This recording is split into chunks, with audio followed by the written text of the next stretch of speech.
You've got a job to do, and we're here to make sure you get it done right. When you work with Ferguson HVAC, we'll make sure you get the equipment, parts, and supplies you need quickly. That way you can get in, get stocked, and get back to the work that really matters.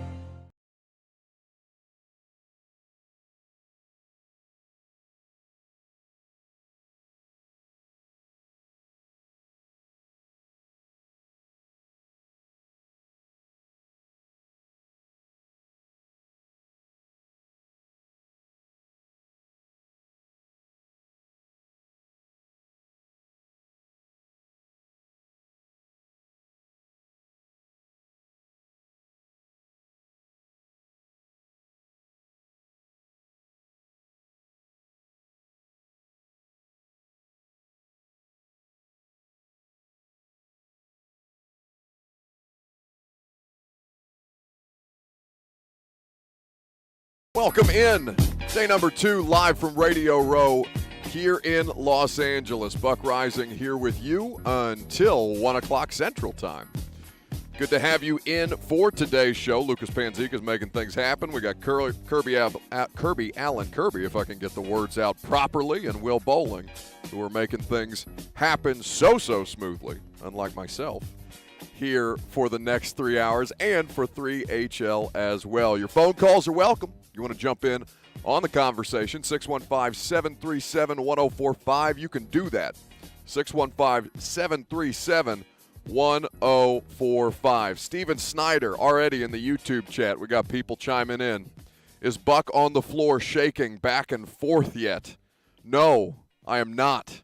But listen, in my first Radio Row experience, there are two different worlds, right? Talk about two Americas. We'll get to Roger Goodell and the race stuff later on, all right? Talk about two Americas. Well, there's two different worlds of Radio Row. There's the one where people are here, and it's starting to become populated, and it's 8:04 a.m. Pacific time out here in Los Angeles. People will slowly start to file in.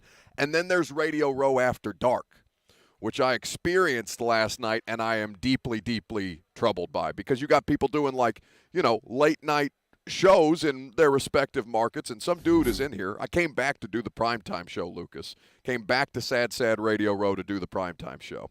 And I walked in here. There may have been 25 people left in this particular convention hall that they're housing all of us gas bags in. And there's, a handful of people still talking into microphones. They've probably been doing it for 12 straight hours. And I'm getting ready to set up for prime time. And then I look to my right, and there is a man. I am unsure of his station affiliation, but he's on the floor. He's physically laying down on the floor whilst spitting hot takes. He goes from laying flat on his back to he looked to be holding himself, like sitting down on the floor, holding himself, rocking back and forth as if someone in a straitjacket might. Like, I wanted to go over there and console him and comfort him, but I wasn't sure if he was going to, melt my face off with Joe Burrow as an MVP candidate takes, and then I would have to scurry away. Look up at you with crazy eyes. Burrow's a Hall of Famer. Just probably ripping off scorching takes. No, I could hear him. Listen, like I said, there's 25 people left in this thing. It's a big place, all right? But when it quiets down, it echoes. And all I could do was be made to feel very, very sad for this one individual. Burrow's the next Brady. Scratching the neck, rocking back and forth. Matt Stafford's a joker. I know it. I believe it. Find out at 10. Next. This place is ridiculous. I don't know what to make of it, but we will spend less time on the Radio Row analysis. Talk about some Titan stuff. There were contract projections, the first concrete numbers that we've seen for what an A.J. Brown offseason extension might look like. Of course, we're going to have guests today. Mike Golic Sr. is going to be a part of the show, as well as many others that will be roaming the halls, the aisles of Sad Radio Row later on. Of course, our coverage is presented by so many of our great sponsors who make these things possible. Ferguson HVAC, Two Rivers Ford, and A Moment's Peace Day Spa and Salon. They are the best, and they have made all of our coverage out here from Los Angeles humanly possible, and we are getting closer and closer to the final game of the 2021 NFL regular season. But we got to start with Raj. We got to start with Uncle Raj yesterday. State of the League, State of the Union address. You know, he's doing it in front of SoFi Stadium. He wants to talk about the shiny new toy that they're going to have Super Bowl after Super Bowl here in LA. He wants to talk about all of the great things that the league is doing. The money is back up. Everybody's living. Let's talk football. And what does he get hit over the head with? Raj, well, you're being sued because your league is allegedly racist in their hiring practices. Talk about it, big guy. It was crazy to watch the coverage of this because obviously LA, the local news coverage is going to, and by the way, the local news coverage here in LA, the setup is for these people is incredible. Even though it's still local news to a degree. It's all got all the kind of kinks of local news. Like this looked like the finest production set outside of the lake in front of SoFi Stadium that I've ever seen. Regardless, they're talking about the Super Bowl. They're opening with Roger Goodell's press conference, and they're opening with the fact that the league is being actively sued on its biggest week, right? This is supposed to be the celebration of football. We are all gathered here in this convention center to talk about football, to hype up football. 90% of these people are not going to the game, and yet they traveled all the way here to be a part of the football hype. And yet Raj getting hit over the head with race questions because his league is openly being sued. I watch the local news coverage. I want to see what people are talking about nationally. We get the Lester Holt on NBC Nightly News. That's his lead. The lead on NBC Nightly News. Switch to CBS, ABC. They're all talking about the same thing. Roger Goodell on the podium talking about his league and what they are going to do to find solutions to the allegations, if merited, that Brian Flores is alleging in his lawsuit. He's alleging a lot of different stuff, whether it be $100,000 handshakes to lose games, whether it be, that there is now 3 minority NFL head coaches down from 11 in less than a decade at this point. And the NFL, given the disparity between what the workforce looks like and what the administrators look like and the ownership looks like, people are demanding answers. And I thought it was interesting to watch Roger Goodell. In fact, I want to play for you this exchange. And then, I know this is a super serious conversation, and you guys want to talk football. We'll talk football, I promise. It's football the rest of the way. But this stuff was fascinating to me because Jim Trotter of the NFL Network, right? NFL Network, owned by the league ownership. Roger Goodell is one of the people who decides what the NFL Network puts on a regular basis, right? This is the league's own network. Jim Trotter gets up there, and he's ready to take Roger Goodell to task, knowing full well that this is a pretty precarious position for somebody who works for the league's media company. Listen to Jim Trotter's exchange with Roger Goodell, and listen to Roger Goodell's answer. See what you make of this, courtesy of the NFL Network. Hey, Roger, Jim Trotter. The question is more for the owners, but also for you, and since they're not here, I'll ask you, as I always say. In your initial statement, the league's initial statement, it said that diversity, equity, and inclusion were core principles of the NFL. And I need to provide some context before I can ask you about that statement.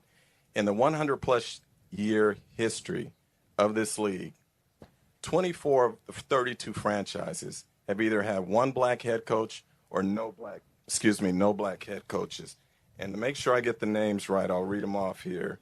We've got the Bills, the Commanders, the Cowboys, the Falcons, the Giants, the Jaguars, the Panthers, the Patriots, the Rams, the Ravens, the Saints, the Seahawks, the Titans, who have never had a black head coach. That's nearly half the league. We look at the fact that there's never been a majority black owner. There's only been one black club president. We look at the GMs, now we're up to 7. 5 of those were hired in the last 12 months. We're now at 3 black head coaches, 2 of whom were hired after Brian Flores filed his lawsuit. So it's easy to focus on the owners here, but I want to put this to you here. When we look at the league office, of the top 11 executives there are only 2 people of color. When we look at NFL Media Group, where I work, there is not one black person at the senior level in the newsroom who makes decisions about a league whose player population is 70% black. So as a member of the media group and as a black man, I ask, why does the NFL and its owners have such a difficult time at the highest levels hiring black people into decision-making positions? Yeah, Jim, listen, we look at the same numbers, and You're clear. Let me know if you want to fade at any. I want his full answer. again, look All of it. how we've become more effective in our policies and procedures. We work really hard. We believe in diversity. We believe in it as a value. We believe it's made it stronger. People who've come into the league who are diverse have been very successful and made us better. And we just have to do a better job. We have to look, is there another thing that we can do to make sure we're attracting that best talent here and making our league inclusive? If I had the answer right now, I would give it to you. I would have implemented it. I think what we have to do is just continue and find and look and step back and say, we're not doing a good enough job here. We need to find better solutions and better outcomes. And so let's find more effective policies. Let's make sure everyone understands. Let's make sure that we're looking at diversity and actually incentivizing that for everybody in our building, including with compensation. Let's make sure that when we're dealing with vendors outside the building, we're hiring diverse vendors and bringing them in and giving them an opportunity to succeed just like we do with white vendors or people of color. Well, how can they come in and contribute to the NFL? So I think it's not a single answer, Jim. The single responsibility comes on all of us in the NFL, and we have to be the ones that make that change, and we are the ones that have to make sure we bring diversity deeper into our NFL and make the NFL an inclusive and diverse organization that allows everyone the opportunity to be successful. Go. That's a whole lot of nothing, Raj. That's a whole lot of nothing. He was asked a very, very specific, pointed, and direct question by a member of his league's media group, and he had nothing.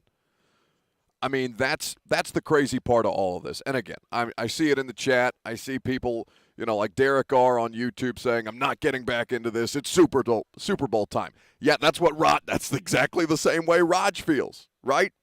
It's the exact same thing that when he starts talking about vendors and when it gets away from ownership and when he's asked very specifically about the individual teams who have not in their history made those kind of hires, the whole thing that they're being sued over, Roger Goodell's answer is, yeah, we got to be better, boys. What is that? What is that? My guy's paid upwards of $40 million a year for we got to do better? Because he's out there instead of the owners who actually make these decisions. The whole thing. I mean, I honestly, people probably don't feel bad for Roger Goodell very often, but I gotta sit there and look at him and be like, man, what's he gonna do? Like, what can he do? Given the fact that he works for these billionaires who own the teams and get to do whatever they want to do, and Roger Goodell has to sit there and eat it while he fields questions from the international media, and he just wants to talk about his shiny new stadium that Super Bowl 56 is going to be played at. I wish that I had solutions. I'm not smart enough to have those. I'm just smart enough to sit here and talk into a microphone and yell about it. But all I can say is that for $40+ million a year, the answer can't be, I don't know, but we got to be better. That was a very, very telling press conference yesterday. All right, you want Super Bowl talk? We'll do Super Bowl talk. I'm gonna get into which model between the Rams and the Bengals the Titans are closer to or could most easily replicate to try and find ways to get into this game. If you want to weigh in on any of these subjects, of course, your phone calls are welcome. 615-737-1045. More coming up next, live from Radio Row here on 104.5 The Zone.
Bowl 56 taking place in just a few days from now. We got your live and local coverage, even though we're not presently local, 3HL. Myself, we're going to be out here the next couple of days. Well, 2 more days to be exact. Plenty of great interviews coming your way from Radio Row here in Los Angeles.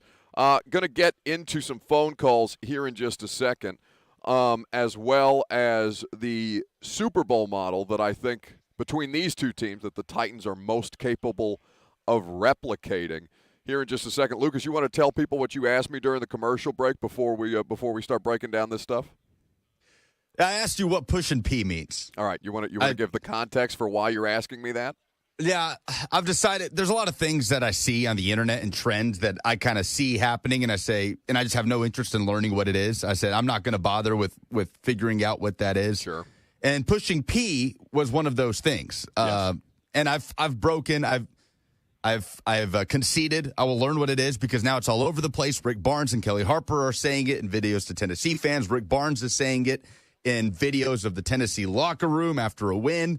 So I have decided to concede and just figure out what this phenomenon of pushing P means. All right, so I asked you, and you didn't have an answer for me. No. I told you to look the answer up on Urban Dictionary because you're going to read it live for people on the air. The most FCC safe of the Urban Dictionary definitions. But you haven't noticed, like I'm sitting about 100 feet from Pat McAfee's set over here, right?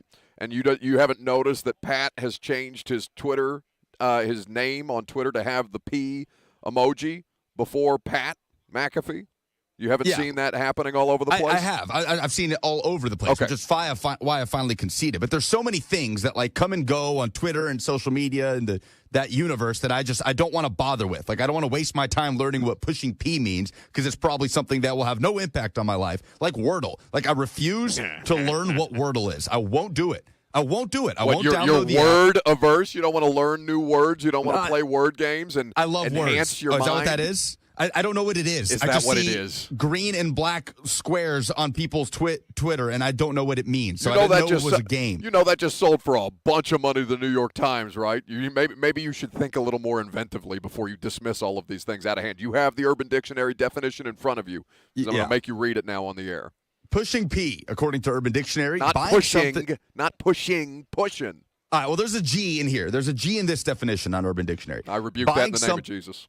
Buying something with your own money, cashing out, spending hard-earned money. Pushing P, another definition. It's more than a couple words or applying pressure. Pushing P with the emoji, of course, the emoji of the letter P, is a lifestyle, a whole way of living. If you spend your money on things that you wanted, you're pushing P. You want to keep going with some of those definitions? No, I think I'm going to stop right there. All right, I want you to do these in like very, very. We're going to do more of these Urban Dictionary definitions. I think as a show, I think that's a fun way to get ourselves in trouble potentially. But I think I do like this definition that says pushing P, something that Gunna says in a song that people pretend to know what it means. There it is. That is the most accurate of the definitions. I want you to do those in much more polished, super cheesy broadcaster play-by-play voice, though, from now on when we do Urban Dictionary definitions. Let's talk about some Super Bowl 56 content, shall we? Because I already hit you over the head with the race topic out the gate, and we're done with the Push and P segment of the program with a P. But at this point, I think a lot of people are out here. They're trying to figure out different ways to talk about the same game over and over and over again for basically the last 2 weeks. And I thought, in trying to do some research about different angles that you could take and trying to tie this back into local stuff, it's been a pretty interesting conversation to see how people smarter than me are talking about this. One of these people that is substantially smarter than me, there are many, but Kevin Clark of The Ringer had a great piece 2 days ago on theringer.com. The Bengals rebuild is the envy of the NFL, but how replicable is it? That's the headline. And I think that's what everybody tries to figure out when their team gets eliminated. We talked about this with the Titans and kind of going through the different variations of this. And I think that it basically starts out with I have good news and bad news. Good news is that the Bengals turned their franchise around in under 2 years. The bad news on this is that it is not necessarily a formula. Large parts of this rebuild in particular are not going to be able to be replicated. not every team has the first overall pick. And even if you have the first overall pick, well, there's no telling if the first overall pick is going to be Jameis Winston or if he's going to be Joe Burrow. Is he going to be Matt Stafford? Is he going to be Jared Goff? Like, these are the kind of conversations that you have, and it's about understanding variations of Lucas, are we getting calls about pushing P? Do we want to do that before I get into the rebuild time? All right. Darrington. Of course, this is how we're going to start this off. I'm so glad I saw that text before I got into my serious football analysis. Darrington is up first on 104.5 The Zone. What you got, stud? Yeah. Y'all can have that football talk, but listen here, player. While you out here with them jive turkeys, let me tell you how a player really pushing P around here. Yeah, you hear what I'm saying? Let me tell you something. The Titans were pushing P on some of their fans around here. They thought they were going to do something. You hear what I'm saying? No, they're pushing T. They're pushing T. They're pushing Tannehill. You hear what I'm saying? I'm just saying, man, they had too much dip on their tip, so they had to scrape some of it off because it was starting to fall off. Did you dig what I'm suffering? You know what I'm saying? Now, Buck, I need you to say one cool daddy-o while you out there with them West Coast jive turkeys. Do you dig what I'm suffering? I need you to keep it cool, and I need you to keep it calm. Now, Lucas, let me tell you something there, player. The way you doing your things on Friday night, you are on your way. So you just keep on pushing, player, and we'll keep it like that. Now, y'all keep pimping. We out of here. I love it. 615-7. I'll just keep pushing P. That's what I'm saying. No, Titans aren't pushing P. They're pushing T. They're pushing Tannehill. And Darrington is among the many people that are not buying what the Tennessee Titans are selling. But so how can they replicate the formula? How can they get closer to these two teams? And you've got very different models, right, in the way that the Rams have constructed their football team.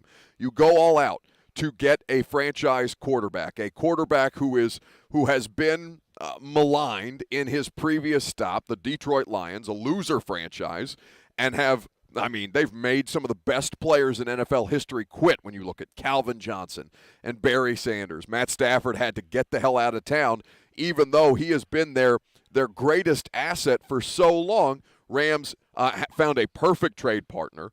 It's not a situation. Honestly, both of these situations are pretty tough to kind of find a parallel, basically. Because when we talk about the Stafford trade for Jared Goff, you send Goff to the Lions from L.A., Stafford comes to the Rams. The Rams have to give up draft capital as well as taking on a bigger cap hit, even though Jared Goff was making a substantial amount of money.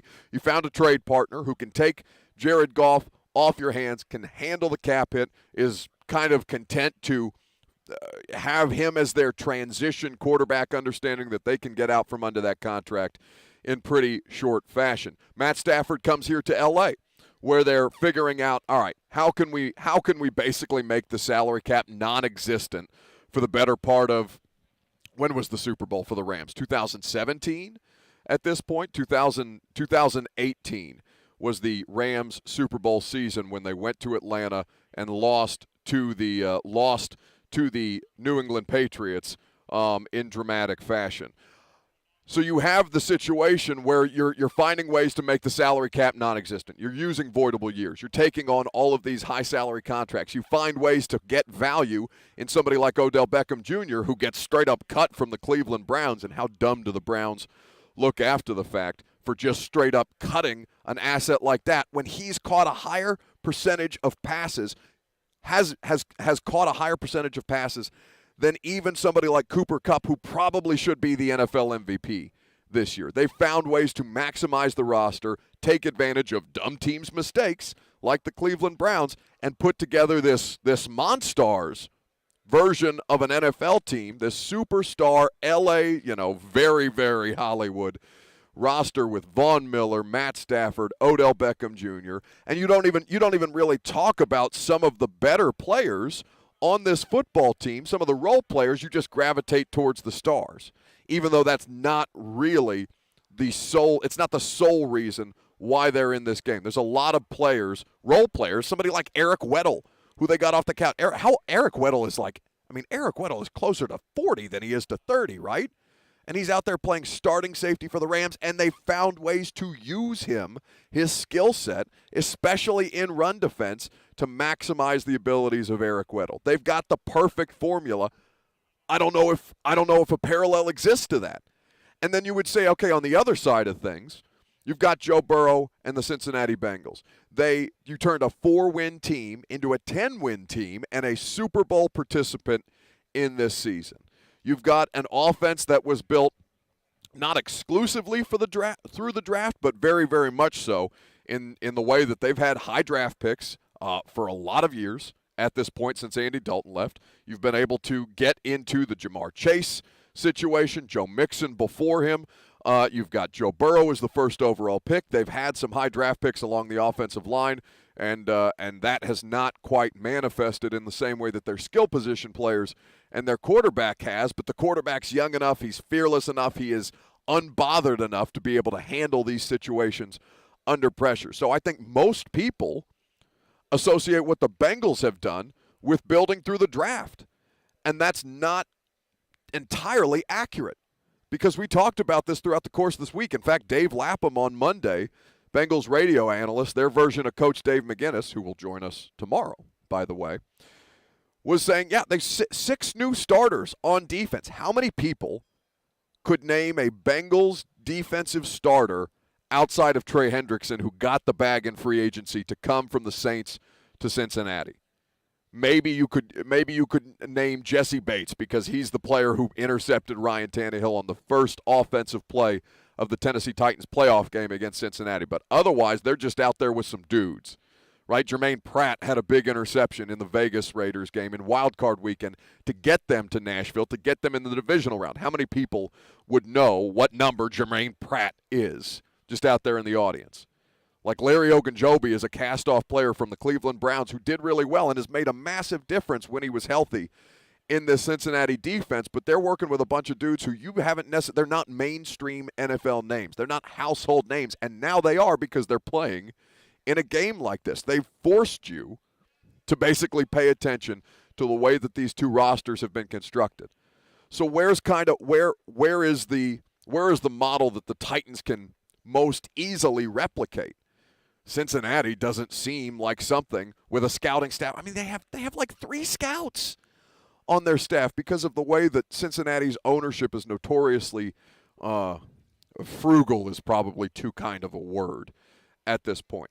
But the Bengals know their timetable. They have maximized their window. They have turned their franchise over to their superstar in Joe Burrow, and they have been able to take advantage of, and they understand where to go from there. They've found their quarterback. They've put together a competitive roster. They've turned their franchise around, but that doesn't mean that they've outright made it. I mean, they have done Duke Tobin, who's the Bengals' de facto GM, if not in total title. They've found ways to make this happen, but they've got $48.7 million in salary cap space available, and they're in the Super Bowl. You don't have to spend all the money in the world to put together a Super Bowl roster. In fact, the teams that often stay bad are the ones who overspend for players who, listen, there's not a lot of players who end up being worth their second contract. You're paying for past production when you sign those big, franchise-making, generational money deals like Taylor Lewan for $80 million. You're paying for past production. Derrick Henry in his second contract. You're paying for past production. Ryan Tannehill and his $90 million guaranteed. You're paying for past production. So you've got to figure out how you move on. Kirby Allen Kirby shaking his head in dismay at the $90 million guaranteed money for Ryan Tannehill. I get it, Kirby. It's a lot. It's a lot. But you kind of go through this thing and find and look at the ways that these two teams have tried to retool themselves, because basically everything that the Rams have done has been, all right, we've been to the Super Bowl. We found a formula that works. It's going to take us a couple of years to get back, but we want to basically build our roster to prevent the same kind of things that happened to us in Super Bowl, in the Atlanta Super Bowl that they lost to the Patriots. They want to find ways to avoid that happening in this game, and that's exactly what that Stafford move is indicative of. I think that when you kind of look at where the Titans are, the Stafford Goff thing is something that gets brought up a lot as to, Titans fans who want Tannehill traded in a similar kind of trade. And I would ask you, who's your Detroit? Who's taking your Ryan Tannehill contract in order in order for you to go make the big splash. The Green Bay Packers are never going to look at a trade, a one-to-one trade between Aaron Rodgers and Ryan Tannehill, and say, yeah, you're throwing a couple of draft picks and we'll make that work for you, Tennessee. Of course that's not a thing, especially given the fact that the cap hit goes up and you're already under the financial gun a little bit. I don't know that either of these two models, given the window that these two teams were in, the Rams and the Bengals respectively, I don't know that you can replicate either of those things. I think that for the Titans, they have to find their own way in order to get to this kind of a game and to make an impact, because the Titans are another weird team. Everybody in the league thinks the Titans are the weird as hell team. First overall seed with the way that they play football is not something that the NFL, smart people in the NFL expected to happen, and yet they found ways to do it. So how can you continue to work against the grain in that way to maximize your window? And by the way, your Derrick Henry window is probably only next season. 615-737-1045. You can jump in on the conversation if you like. We got Danny in Murfreesboro who wants to weigh in on this Thursday. What's up, Danny? Hey, what up, guys? So I just kind of wanted to reaffirm what you were saying here, Buck. I don't know that there's a team out there that's going to be in the position or have the resources available or the luck available to redo what the Bengals have done here. And I want to go back to the 2020 draft real quick, and I want to just read you all 7 rounds of what the Bengals did in 2020. Yeah. They drafted Joe Burrow, T. Higgins, Logan Wilson, Akeem Davis-Gathers, Khalid Kareem, Hakeem Adeniji, and Marcus Bailey. Every single one of those guys contributed majorly to the success that this team had this year. And to pair that with what the Bengals did in free agency and the lack of success that they had last season, let's pair it with this. Logan Wilson was one of the team's leading tacklers and best overall linebacker this year. He did not play last season. In free agency last year, the Bengals picked up DJ Reader, who is arguably the best pure nose tackle in all of the NFL. He's been a monster. He was injured in the preseason and did not play a single snap last year. Add that to the fact that Joe Burrow was also injured, and the other lower-round draft picks that we just went over were developing.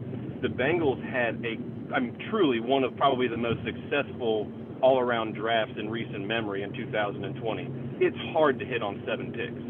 It's hard, and they knocked all 7 of them out of the park. Pair that with the fact that they have spent the 3rd most amount of money in free agency of any NFL team over the last 2 years combined. Pair that with a perfect couple of drafts. It's hard to miss. And they set themselves up for success over the next several years because they've been smart with the way they allocated their money. They do not kick the can down the road, and they have very, very team-friendly contracts on the back end that are bonus-heavy and have player incentives laden in their structure. Oh, he made it just under the gun. There's the music. Danny and Murfreesboro got pretty close. Remember, the calls are 60 seconds or Lucas hits you with the Oscar music. It means your time has come. But we Good job, appreciate Danny. Danny, he felt it. He felt it creeping up. We felt it here at the table in L.A. Danny felt it back there in Murfreesboro as well. He brings up the Bengals 2020 draft, and he's spot on. The Titans had one of those drafts, and I'm going to tell you what it is and who those draft picks were in this window, and we could talk about whether they've missed the mark on maximizing those values, because there's an interesting conversation that we're going to have about A.J. Brown and his contract situation coming up. You could extend him as soon as this offseason if you chose. So we'll talk about where the Titans version of the Bengals 2020 draft, where they hit on nearly every one of their draft picks, was coming up next. Clear.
just rolled in. Going to be broadcasting 3.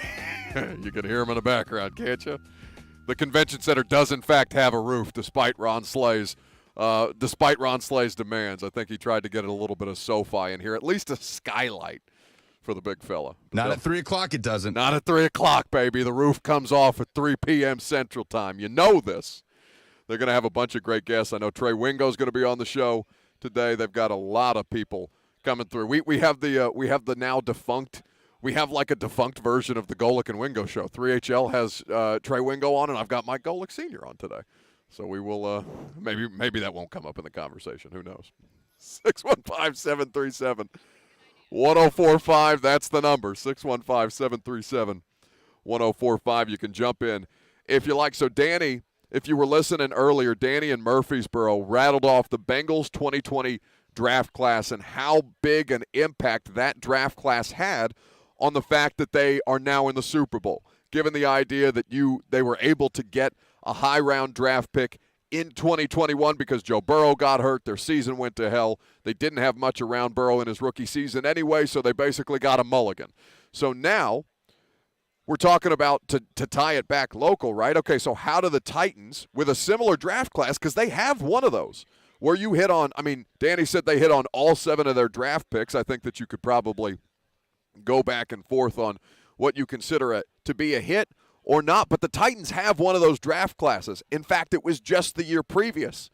It was the draft in Nashville. The Titans 2019 draft is exactly the kind of thing that Danny's talking about, where you stumble into a hit rate on draft picks that you almost never get.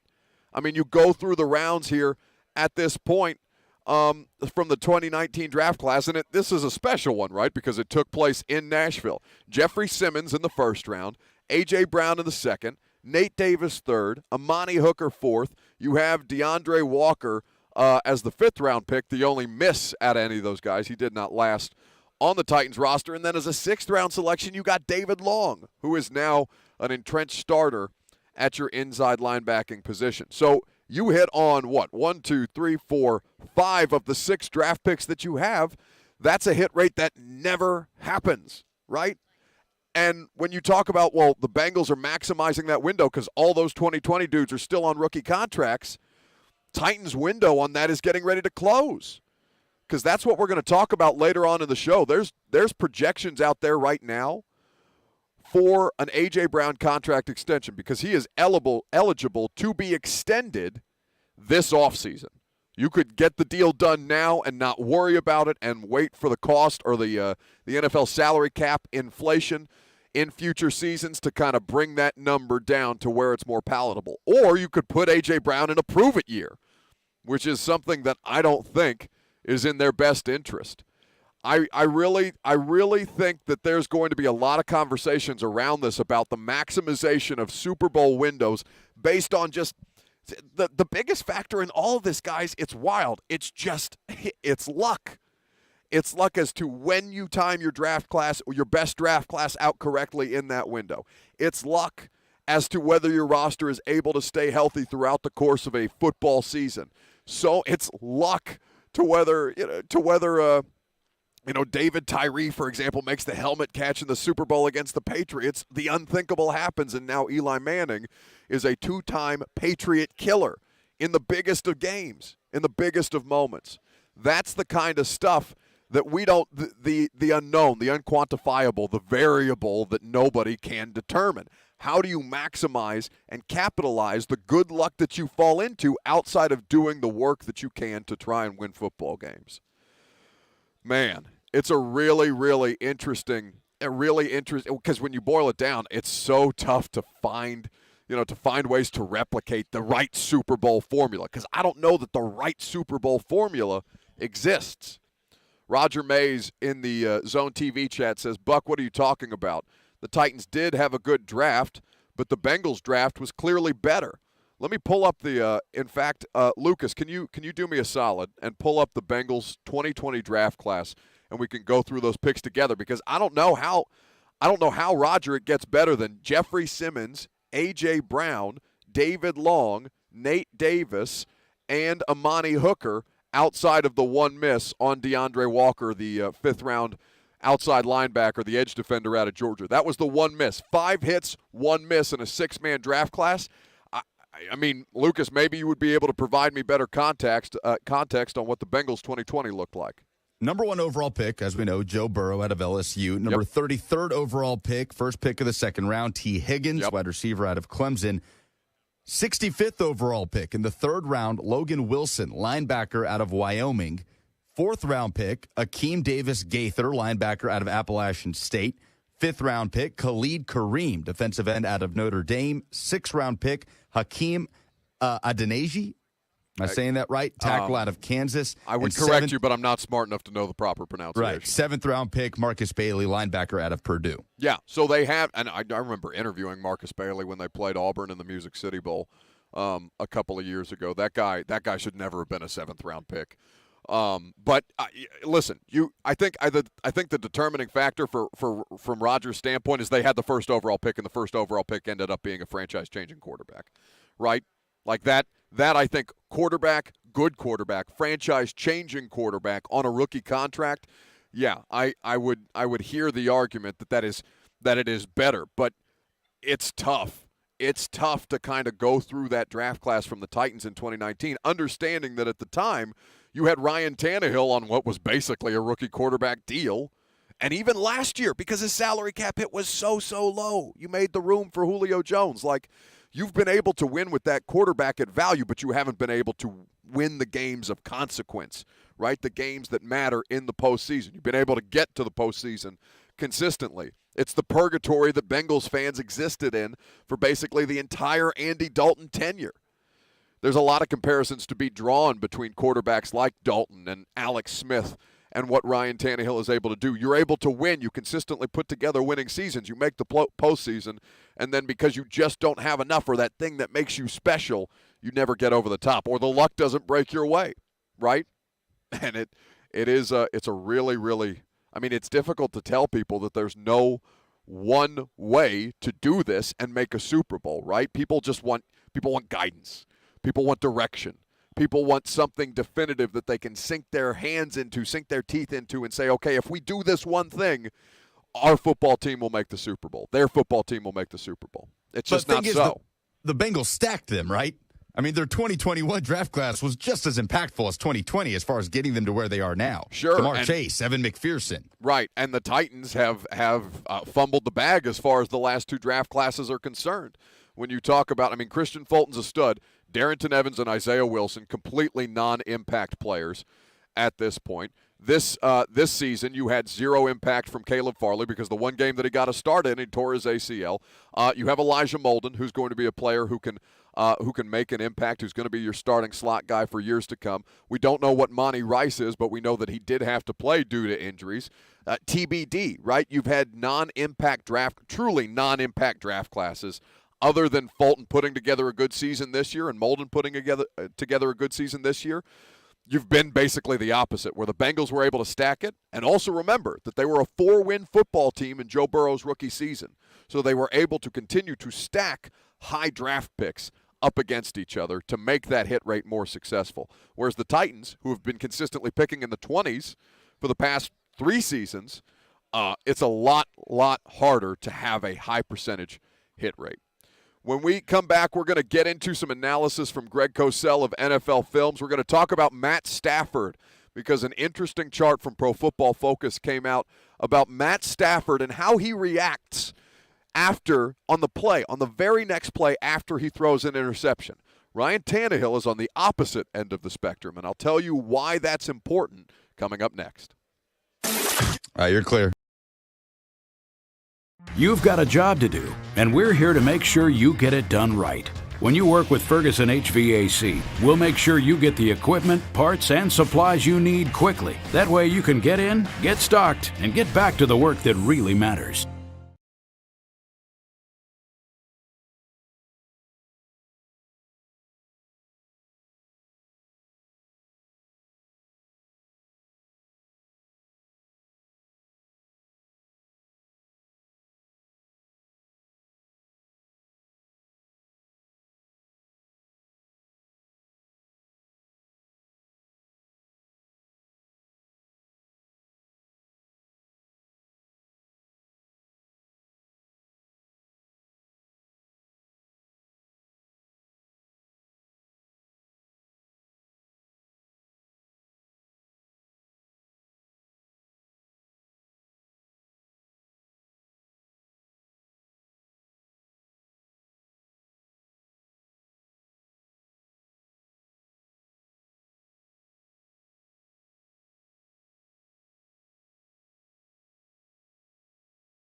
Hour number 2, live from Radio Row here at Super Bowl 56. Buck Reising here with you until 1 o'clock. Welcome in.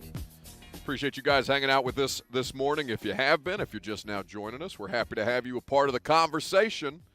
Looking forward to getting into some more Super Bowl discussion with Mike Golic Sr., who's going to join us in just about 10 minutes from now. So stick around. 615-737-1045. That's the number if you want to jump in on the conversation. 615-737-1045. Lucas, we were negligent yesterday in a part of the discussion that completely took over my my Twitter timeline because I had no idea that when we took the 4 headshots from Jeff Fisher's new position as head coach of the Michigan Panthers in the USFL, that it would completely nuke me for the rest of the afternoon. We put these out at Buck Reising on Twitter is where you can find them. Jeff Fisher's 4 pictures as the new the Michigan. I keep wanting to say Central Michigan Panthers. It's not like a college team. It's USFL. But Jeff looks incredible. He looks unreal. He looks super healthy, to be honest with you. Looks like he's been spending a lot of time out there fly fishing in Montana. Got bored. His mustache looks glorious. The mustache consistently looks glorious. But do you want to read some of your favorite nominees? Because this completely took us by storm. And honestly, I think it's the only thing I want to talk to people on Radio Row about. Like, I think for all of the people that are running through here on interviews or that we're being offered or publicists are trying to push on us, things of that nature, like, I think I want to just sit them down for 2 minutes, hold up the picture of Jeff Fisher and say, what do you think this man looks like he does for a living? And then say, thank you for your time. Keep it moving. Our guy Josh Pate, of course, of CBS and 24/7 Sports, says rhythm guitar and backing vocals in a Keith Whitley tribute band. I had to Google Keith Whitley. When you do, it makes sense. Cousin Tammy says, I think he used to be a farmer, but now he runs the cattle auction and horse shows. Everybody in town knows him and throws up a wave when they pass his truck and ask about the grandkids when he goes to the local bank. Yeah, a lot of farm-related submissions, a lot of tractor-related submissions for Jeff Fisher in his job as the Michigan Panthers USFL. I mean, the pictures are glorious. We are going to play this game with Mike Golic Sr. when he joins us here in just about 10 minutes. I cannot stop looking at the Fisher picture. I don't know why. I'm obsessed with it. What more do you have back in the mention? One of the best ones from Travis Rockholt, producer over at Outsider and On3 Sports. Our buddy Travis, who wants the Titans to draft Matt Corral and has flooded my mentions with that particular hell. He says, sit down, son. Let me tell you about Vietnam. Jeff Fisher is the grizzled war vet who now wants to tuck in his short sleeve button up and sit you down on his knee and tell you about the war. Chelsea says works at AutoZone. Matt says, is that not Jeff Foxworthy? The wrong Jeff. Ooh, here's a good one. Logical Vol on Twitter says homicide detective. Jeff Fisher does look like he could be a homicide detective. This is a, I know there's nothing original in sports talk radio anymore. It's been done for too long and by too many people. But I think a looks like game with things like this with Jeff Fisher, I think this would be great fun. Mannequin says home inspector, and Matt says like he owns a landscaping business. All right, I don't want to just do a segment where we read these things, but here's what I want to do, okay? We're going to make this a game. Lucas, once a segment, I want you to just interject. I don't care where I am in the conversation. I don't care if I'm talking about Roger Goodell and race. I don't care if I'm talking about A.J. Brown contract extension. I don't care if I'm in the middle of interviewing somebody. I want you to jump in there on the microphone and give us a Jeff Fisher looks like throughout the course of the rest of the show. Can you do that for me? I can do that. All right, very good. 615-737-1045. You can join the stupidity that we're promoting out here at Radio Row.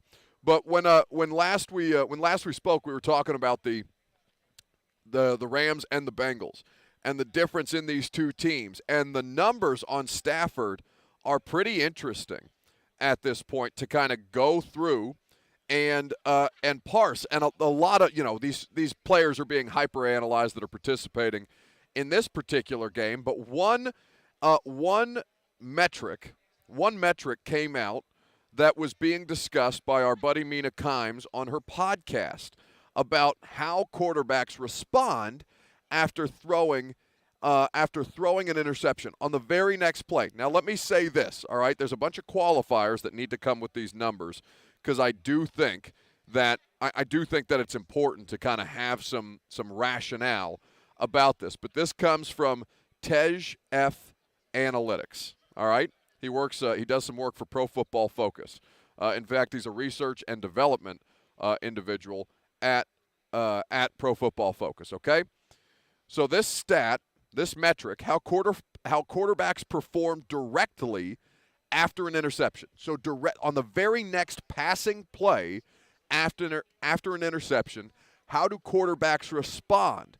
And basically, this is judged by EPA per pass, so estimated points on average per pass on the first play after an interception.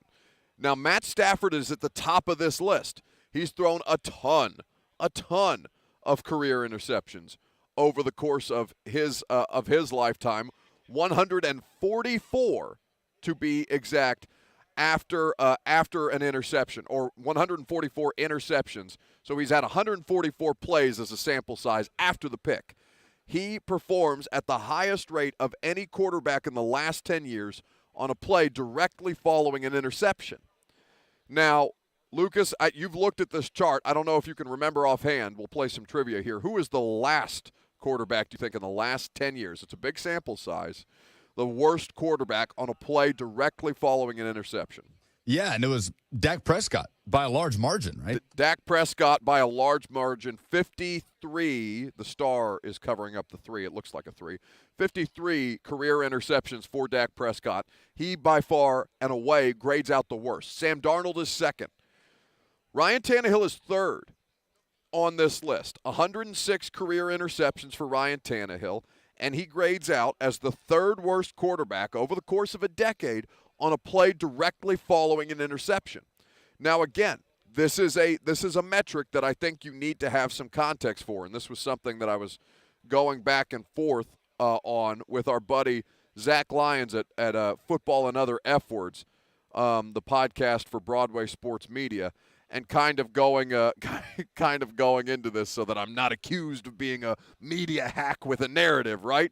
When in fact I think many people have accused me of carrying a narrative for the quarterback. Here I'm giving you some negative numbers on Ryan Tannehill. So it's a sample size from 2011 to 2021, and this includes, by the way, Ryan Tannehill's Miami years. The middle of this conversation, the place where there is almost zero variance, but the variance is to the positive, with Tom Brady. Tom Brady literally doesn't change from plays that he throws an interception to plays that he doesn't throw an interception. He's the same greatest of all time, right? You want to exist in this middle ground where the next closest is somebody like Jared Goff.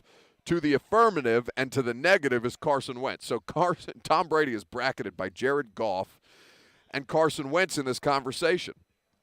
And this sample size includes Ryan Tannehill's 7 years in Miami. Is it something to be outright concerned about?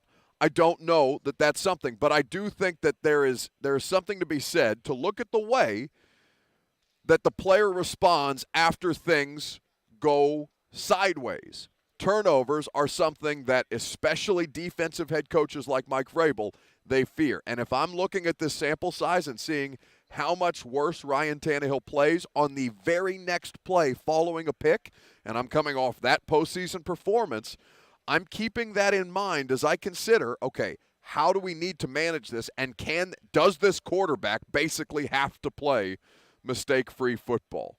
It's a pretty interesting study. Again, a very, very specific sample size as to how these quarterbacks respond. The top of the list, Matt Stafford is unfazed after throwing a pick. And in the case of Ryan Tannehill, he is literally the third most phased quarterback directly following an interception. 615-737-1045. You can jump in if you like. Coming up next from Radio Row, Mike Golic Sr. will join us, and we will get into some conversation about the Rams and the Bengals. We'll get Golic Sr.'s thoughts on the Tennessee Titans as well and where they have to go from here. That's next, live from Radio Row.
The Zone. Happy to have you guys along for the ride. Happy to have Mike Golic Sr., who is joining us now on 104.5 The Zone. I really appreciate you taking the time to stop by and hang out with us on this Thursday.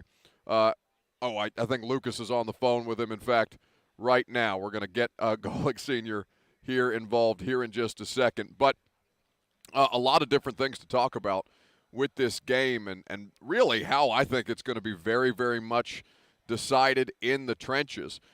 We talked about it yesterday with Greg Cosell, some analysis from Greg on our podcast that we did on Tuesday before we all headed out to Los Angeles, breaking down the most important elements of what is going to decide this football game between the Rams and the Bengals. And joining us now to discuss is Mike Golic Sr. here on 104.5 The Zone. I really appreciate you taking the time to stop by, Mike. How we doing? No problem, and I like being introduced now as senior. I guess my son has done enough in this world to make us have to separate the two of us, which is good because I don't. If people mistake me for him, then that means I have no hair. So that's no. The locks. When last I saw pictures of you, Mike, you're holding strong in that regard. But see, I think it's a generational thing because Mike Jr. is who I associate with sports as far as my generation is concerned. Like Golic Jr. is like the cool kids of the sports media crowd. And I really we've had Mike on the show a bunch.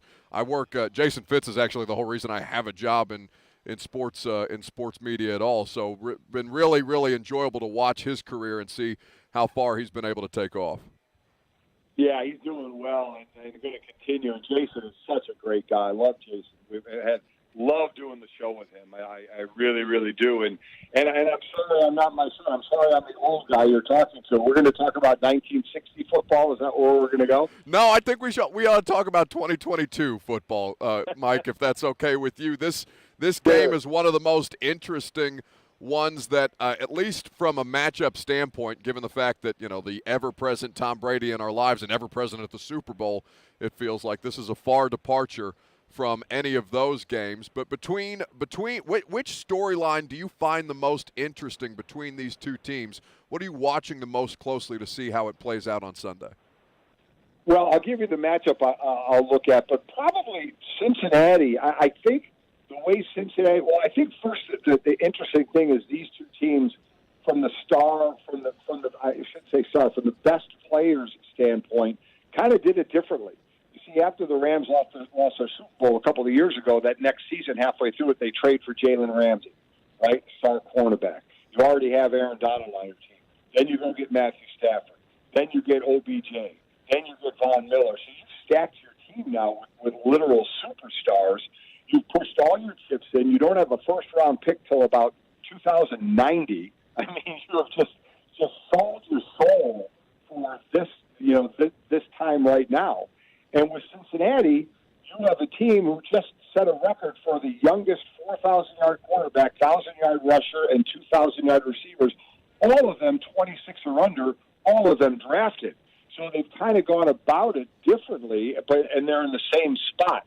But I think the Cincinnati story, I think going from last in the division to first in the division to the Super Bowl really shows you how you can flip your fortunes of your team if you make correct picks.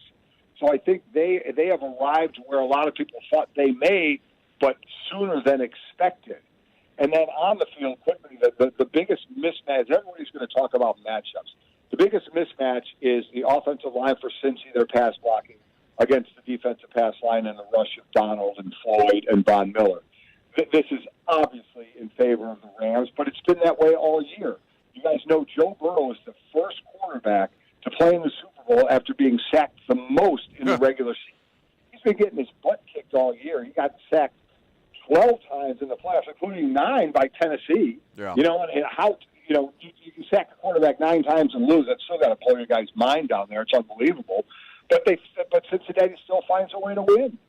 Yeah, Mike, they're sick to their stomachs here. I'm in L.A. this week, but in Nashville, it's been a month of just misery as far as Titans fans are concerned. Because it honestly should have been 11 sacks in that game had a penalty and a late whistle not wiped 2 of those sacks off the board. So, Mike, as a former defensive lineman, of course, Mike Golic, you can hear him on the call for Super Bowl 56 on Westwood One. As a former defensive lineman, when you know that the offensive line in front of you cannot pass protect, how does an offensive line kind of counter that? How do you counter that with your run game, understanding that the Bengals, while they did kind of get away from it after like week 15, they're very, very much a volume running team. What can they do to try and keep Joe Burrow upright with this rushing attack?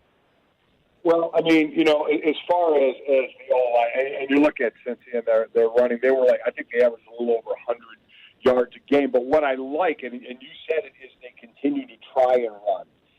Even though they struggle at times, just keep trying to run. But, I talked to Jonah Williams, the left tackle for the Bengals, a couple of days ago. And, I said, it's no secret. You guys struggle in pass block, and you're going against a team that had 50 sacks in the regular season. Yeah. He's like, he goes, we know. I said, so what goes on in that offensive line room? And he said, listen, we can't sit there and say, oh, my God, we're going to get our ass kicked. We have to sit there and try and execute. And, he's right. It's the way I was raised as well, the way all football players know it. You do a play, it's a good beat. 40 seconds later, there's another play. Yeah. So you better get that out of your mind and get to the next play. And he said, all we can do is try and execute our blocks. And he said, we know we struggle, but we line up again and we try and get it done. Now, what can they do? Can they block with 5 against that front four? Probably not, or not on a consistent basis. So, from a personnel standpoint, are you keeping C.J. Uzomah in if he can play the game? He's coming, he hasn't practiced yet. He got the MCL sprain. Drew Sample, who would play a tight end if he's not in there, would he come in and stay in and block? Would Joe Mixon block?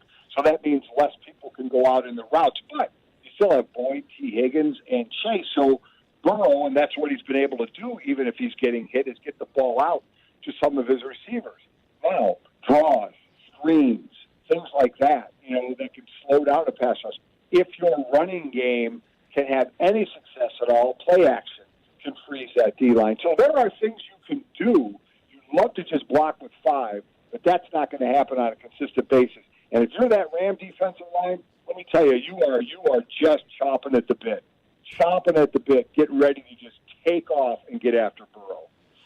I think that's one of the most interesting things, because just going back and watching the tape on the Titans-Bengals game, I do a weekly podcast with Greg Cosell, so we try and analyze as much of the film as humanly possible, Mike. And going back and watching the way that Zach Taylor, in particular, on third downs, does not keep extra guys in to protect Joe Burrow, I don't know what to make of that, because I think, Burrow, he makes these crazy plays under duress, and it glosses over a lot of what they've done. I'm not saying that Zach Taylor's done a bad coaching job. Obviously, they have found ways to succeed. They're in the Super Bowl, but that inability to adjust has been mind-boggling to me.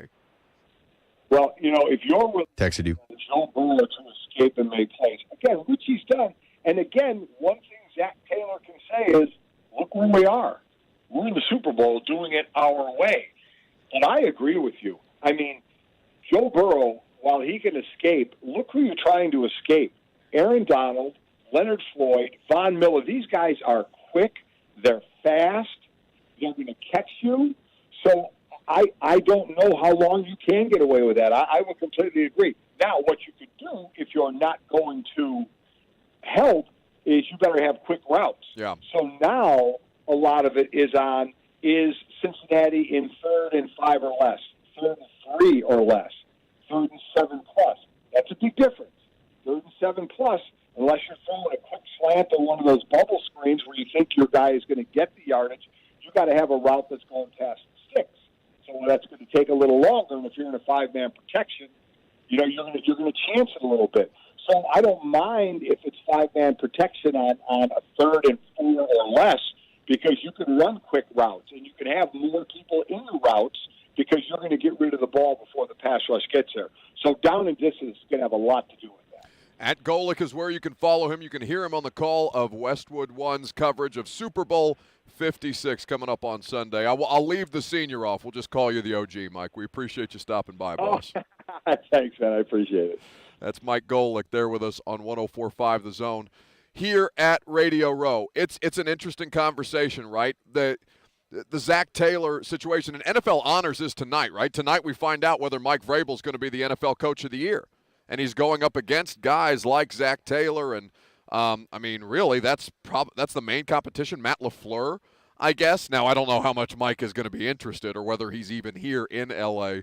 Should he have to accept that award. I think that's going to be pretty interesting to watch that play out. What are you smiling about back there? That would be so great. That would be so great if Vrabel got the award and doesn't wasn't show.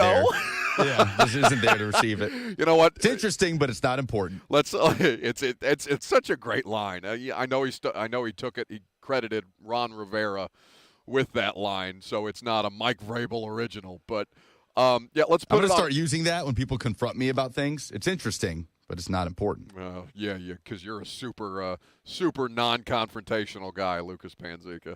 Well, the only person who confronts you about things is me. Like, nobody else is on your ass like I am. So Dad Hat Daddy says Jeff Fisher looks like he sells propane and propane accessories for a living.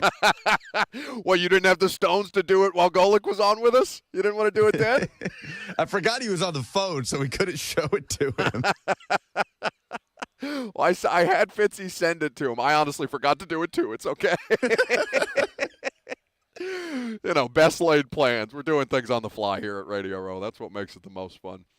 But I think, put it on the poll at Buck Reising. If Mike Vrabel wins Coach of the Year, do you think he shows up to accept the award? At Buck Reising, we'll put it on the poll on Twitter. You can vote on those, and we'll wrap those up at the end of the show. But when you kind of go through the analysis of this game and see the way that it's being broken down and how these two teams kind of mirror each other, I think is a really, really interesting conversation. Because when we talked to Greg Cosell about this, because remember, Zach Taylor, of course, was on the staff for the Los Angeles Rams, came over from Sean McVay's staff to be the head coach of the Cincinnati Bengals. And when you look at the way that these two teams play football, they're not one-to-one mirror images of each other, but there's a lot of similarities, according to Greg, in the way that the Bengals and Rams play offense. To some degree, in one sense, yes, in that they both feature 11 personnel, one back, one tight end, 3 wide receivers. The Rams had the highest percentage in the league. The Bengals, I believe, were in the top 3, if I'm not mistaken. Yep. But yes, they both feature that. Although it will be interesting in this game to me what the Bengals' approach is, because against the Chiefs in the AFC Championship game, Joe Mixon had 21 carries in that game. 16, Buck, came on first down. Yeah. 11 of those 16 came with 2 tight ends on the field. And that was keeping in mind Uzama got hurt relatively early in the game. So they, even with C.J. Uzama out of the game, they put in their third tight end and stayed with 12 personnel with 2 tight ends on the field. So, I think that's one of those open questions about the Super Bowl. We know that the Bengals need to run the ball because they can't be a throw ball offense with their offensive line. Yeah. Because every throw can't be a quick game 5-yard throw. You can't live like that. So how will they choose to run the ball, to me, is one of the open questions. Will it be out of 12 personnel or will it be out of 11 personnel? Obviously, that changes the Rams' personnel and approach. Anything you can do to try and stave off this Rams pass rush is going to be the objective for Cincinnati. And I think the more that we kind of dive into this thing, the more improbable it seems that, given the Bengals' greatest weakness, that they are going to be able to hold up against Aaron Donald and Von Miller. And these guys are just going to be coming for Joe's neck the entire time. And to Burrow's credit, man, he does not get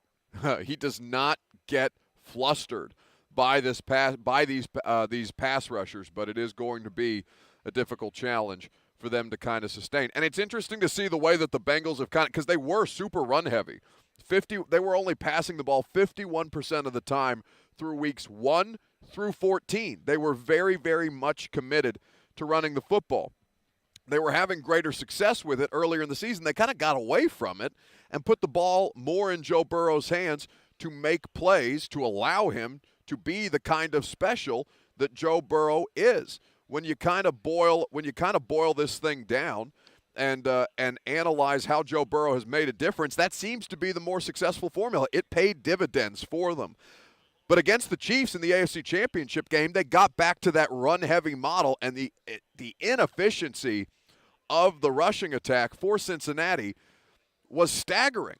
You know, you heard Golic's analysis that he likes that they decided to stick with the run, and I think to kind of bring this back to a local tie, people like that the Titans stick with the run to an extent because of Derrick Henry, because of his impact, because of what he creates for other players when he's on the field. But ultimately, I think that is so much the anomaly as opposed to the norm. And I'm not saying that teams like the Bengals and teams like the Titans who want to emphasize the run need to completely abandon it in certain sects. But there is a time when being too married to your offensive philosophy can cost you. And we've seen that happen for both the Bengals and for the Tennessee Titans, most recently in the AFC divisional round. 615-737-1045. You can jump in on the conversation if you like, live from Radio Row, talking about the Titans, talking about the Bengals and the Rams and how these things kind of relate back to the Tennessee Titans as we try and figure out this offseason. Where do they go from here? That's basically the 6-month conversation that we are going to be having around this particular football team and how they can get into a game like this. 615-737-1045. But coming up next, I mean, we are bordering on 5 straight days. 5 straight days of Lucas Panzica's obsession with the Auburn football situation. When we come back, we're going to give you more Jeff Fisher looks like, and we're also going to update you on what is happening with Brian Harsin as the embattled football coach there in Auburn. Dawn Davenport is she's already pissed off about it. She won't even acknowledge about it. That's a very, very happy face. I'm not accustomed to Dawn smiling at me. I feel very, very uncomfortable at this point. Brian Harsin talk next. Brett says, You've got a job to do, and we're here to make sure you get it done right. When you work with Ferguson HVAC, we'll make sure you get the equipment, parts, and supplies you need quickly. That way you can get in, get stocked, and get back to the work that really matters.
Having a conversation with one of my fine zone colleagues, Dawn Davenport, who joins us now. Because I was saying, Dawn, this Radio Row thing, it's a unique experience. It's a pretty interesting situation, and something that it's my first time operating under these circumstances. Dawn is here with us now. Hi. Sorry, Kirby. I'm super loud, Kirby. Here, let's full transparency. Kirby was running his mouth and wasn't paying attention to what was going on. I couldn't yell at Buck to open the show. What are we doing? I'm trying to rescue the pull-up that has been left at the airport. Thank you. Hey, that wasn't on me now. No, I'm not pointing fingers. Okay. Yeah. Anyway, hi, Buck. Hi. I love hijacking your show. What just happened?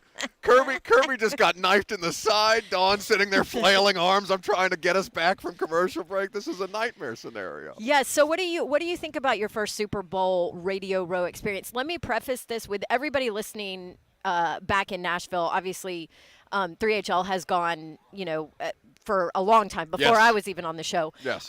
It's an institution. And this experience is very different than some of the past experiences because of COVID. Yeah. There's a lot less people here. Yeah. There's less people walking around to talk to.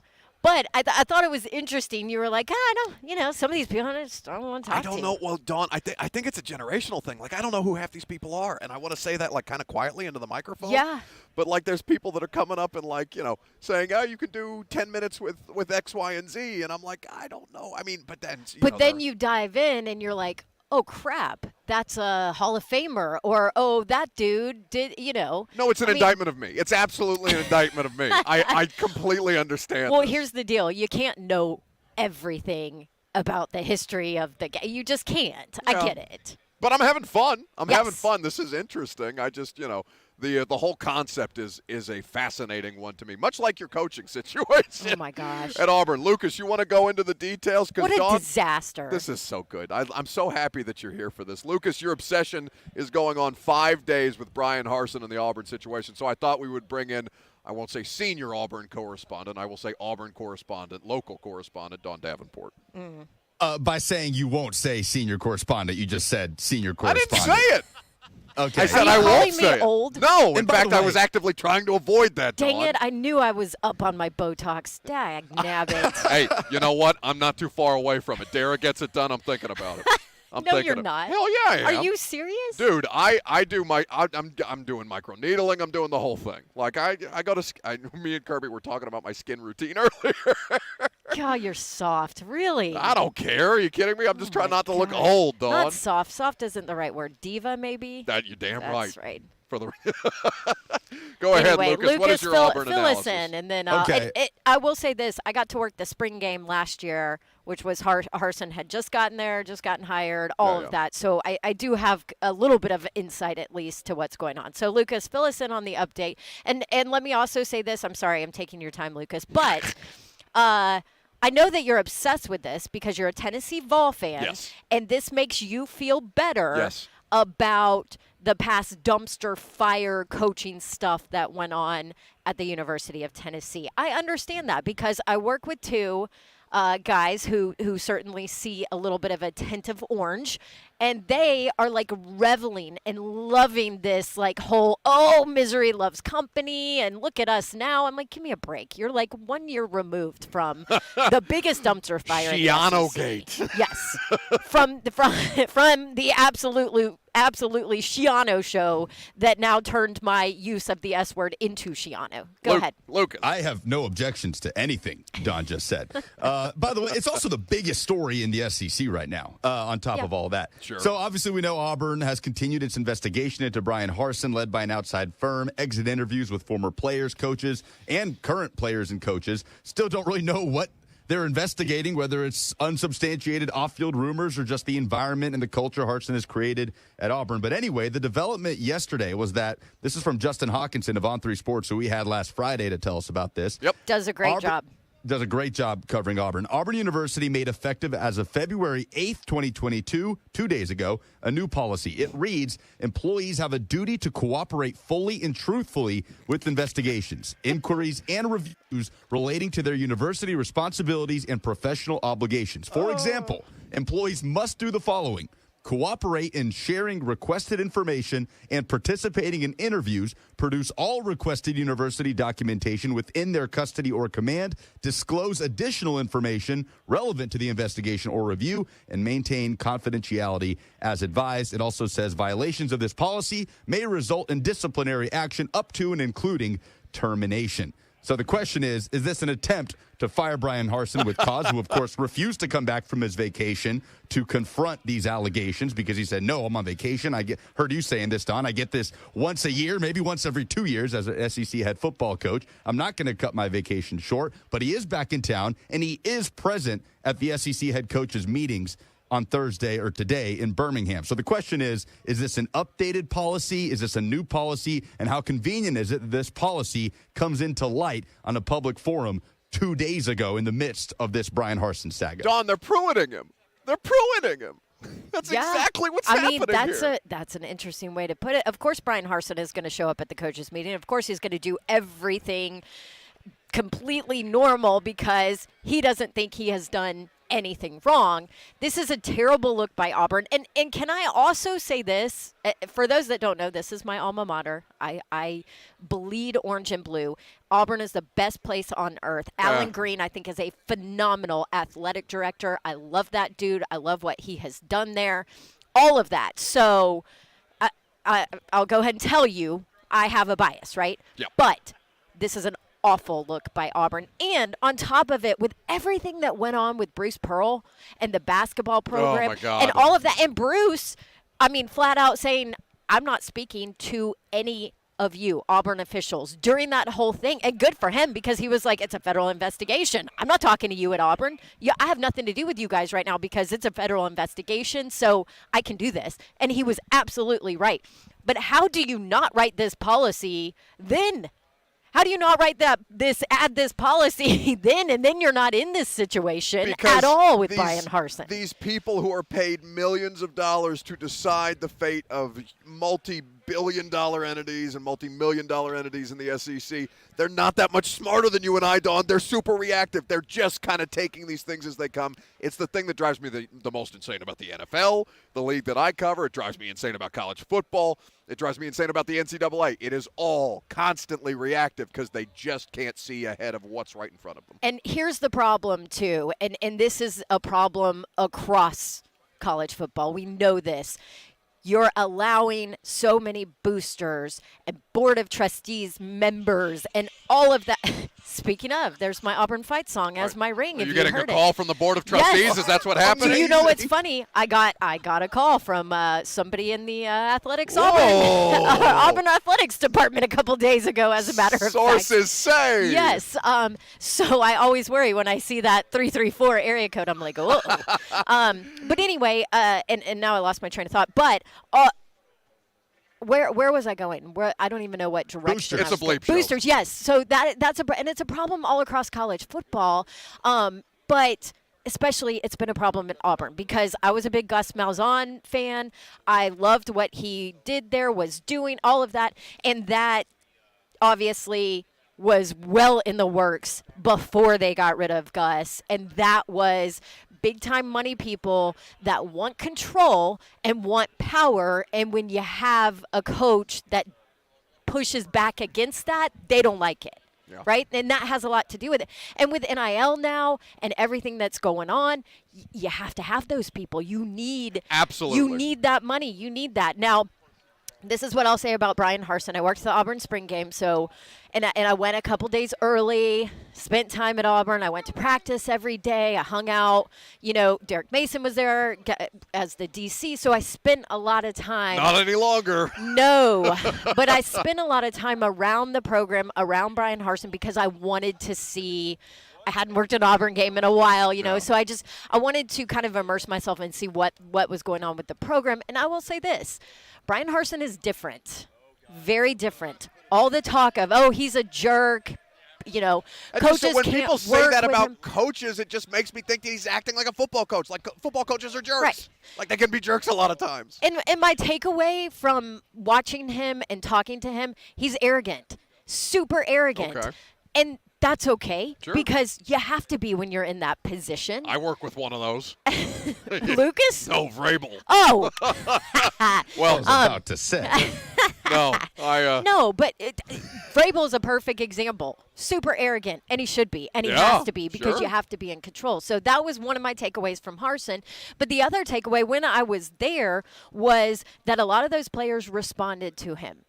And those that didn't were players that possibly in the past might have been problems. Do you remember Gus Malzahn's the locker room has run amok? Yes. And, coaches aren't in control, and Yes. these players have control of the locker room. So I think what's going on here is a mix of boosters not liking that Brian Harsin basically looks at them and says, hey, screw you. Yeah. I'm going to do what I want to do when I want to do it, and this is my football team. I'm going to coach how I want, and I don't care about you. Now, that's on Brian Harsin.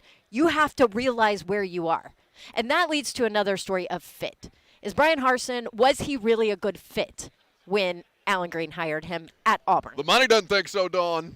Money's The money over does it. not think so, but the money is also an issue at that university. I love the SEC. Like you can't hate everybody. And here's the problem: you just keep doing this, and now what are you gonna have $40 million in buyouts if you get rid of him? That's right. Unless you do find cause, and then it's just this awful cycle of killing your recruiting. And the SEC is not a conference where you will be able to come back quickly.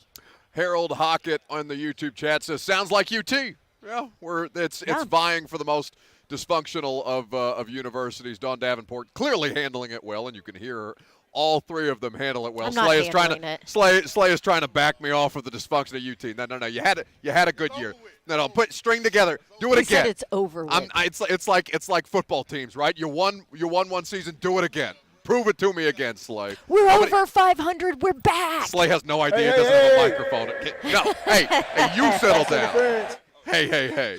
All right, Dawn Davenport, 3HL. They've got a bunch of great interviews. Brent, Slay, Dawn. They're going to keep the content rolling. Lucas refuses. Keep killing it, Buck. Lucas refuses to let me go to the break before he chimes in with something. What do you want? Jennifer says Jeff Fisher looks like a man selling building supplies, probably nails, maybe shutters, but definitely shingles. That's true. Definitely shingles. We continue with more Jeff Fisher looks like next.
everybody, here on 104.5 The Zone. Welcome back. Welcome in. If you've been hanging out with us live from Radio Row, Super Bowl 56.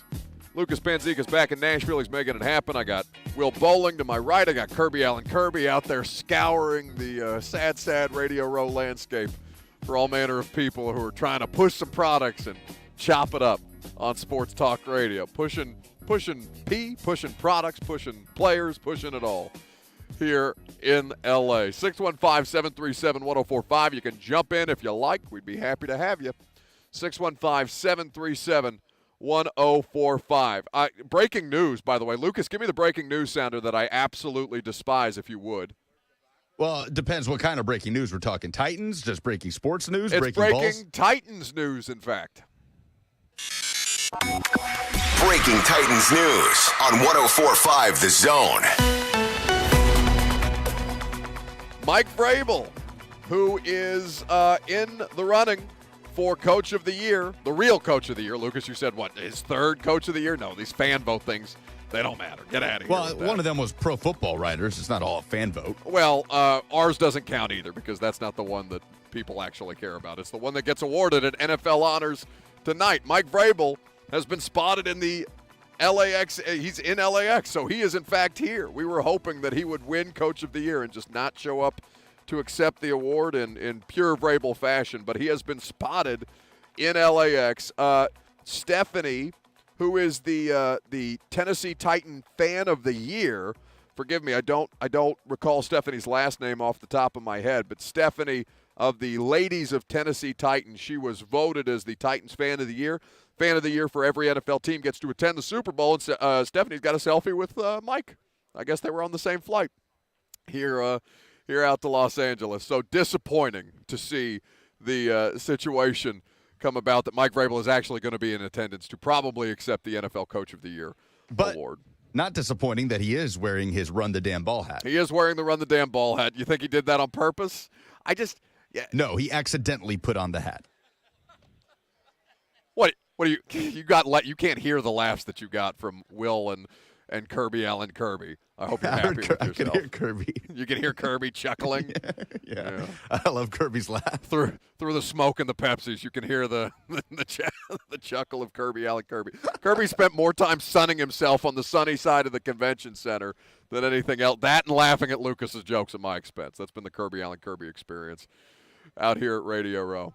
But given that Mike Vrabel is now in attendance or in L.A. for the NFL Honors Awards tonight, which you can see on both ESPN and the NFL Network right now, or not right now, but later this evening, I think this is going to be I think this is a good time to transition into the conversation about A.J. Brown and what his contract estimates are going to be this offseason. It's come up a couple of times, but now we have a legitimate valuation for what A.J. Brown, what a contract extension for A.J. Brown could look like as an early extension candidate from this 2019 NFL draft. There's a bunch of players who are going to be in the ranks for this. You've got Deebo Samuel, who qualifies from that 2019 class, A.J. Brown. You go through the list, DK Metcalf as well. Those are going to be the three biggest of these names that are now eligible for offseason extensions. And I think the question for the audience is this. If you want to jump in, we'd love to have you. 615-737-1045. Do you want A.J. Brown extended this offseason? Do you want him extended as soon as humanly possible? Or do you think that this man, who's, you could argue he's already in the top three of wide receivers at that position that this franchise has ever had, going back to Oilers years, to the Super Bowl era of the Titans with Derek Mason and Drew Bennett. There is an argument that can easily be made that A.J. Brown is probably the most talented, but so far, only 3 years into his NFL career, is one of the best players at that position that this franchise has ever had. You want to pay him, or you want him to prove it to you? 615-737-1045. I think that is going to be it's going to be I don't think it's that difficult of a decision, to be honest with you. As far as I'm concerned, you look at the ways that this man produced and understanding that his availability was not where you'd like it to be this season, but fighting through 2 knee issues last year where he came into the season off a double knee scope. A.J. Brown has been one of the most impressive players in the NFL. He leads the league as far as yards per route run since he came into the NFL in the first 3 years of his career. In the first 3 years of any wide receiver's career, A.J. Brown is tops. Coming into the 2019 draft, 2.53 yards per route run. He's above Deebo Samuel, Odell Beckham Jr., Victor Cruz, Brandon Marshall, Percy Harvin, Michael Thomas, Tyreek Hill, Hakeem Nicks, and A.J. Green round out the top 10. And A.J. is a full 0.1 over Deebo Samuel as far as the separation that he is able to create. He's insanely productive, he's insanely competitive, and he's one of the most complete wide receivers in the NFL right now. You don't look at the route tree and say, okay, we know that A.J. Brown can't run this route.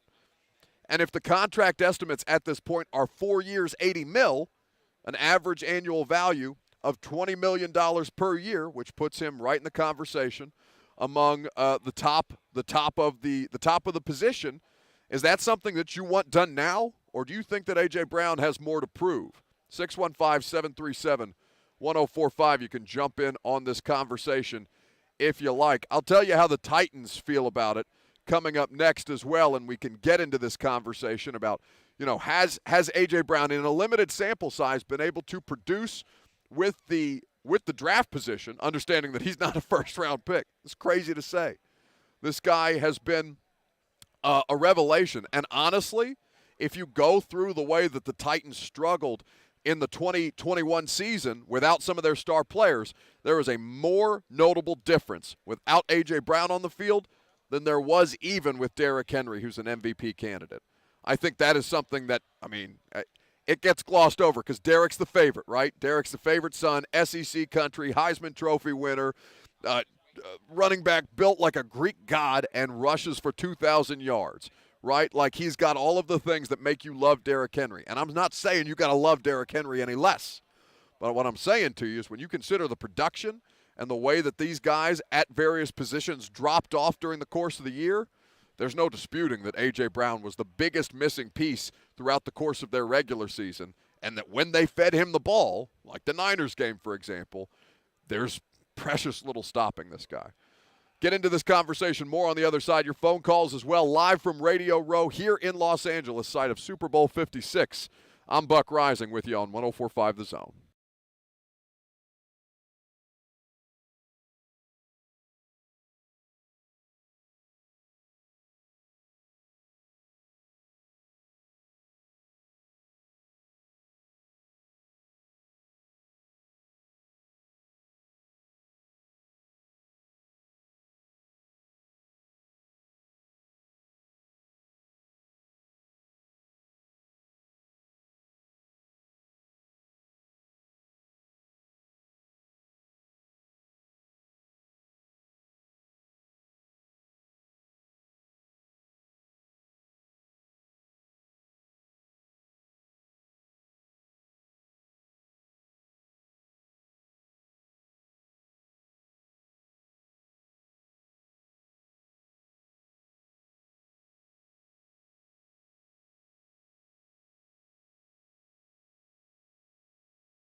Man, we've been.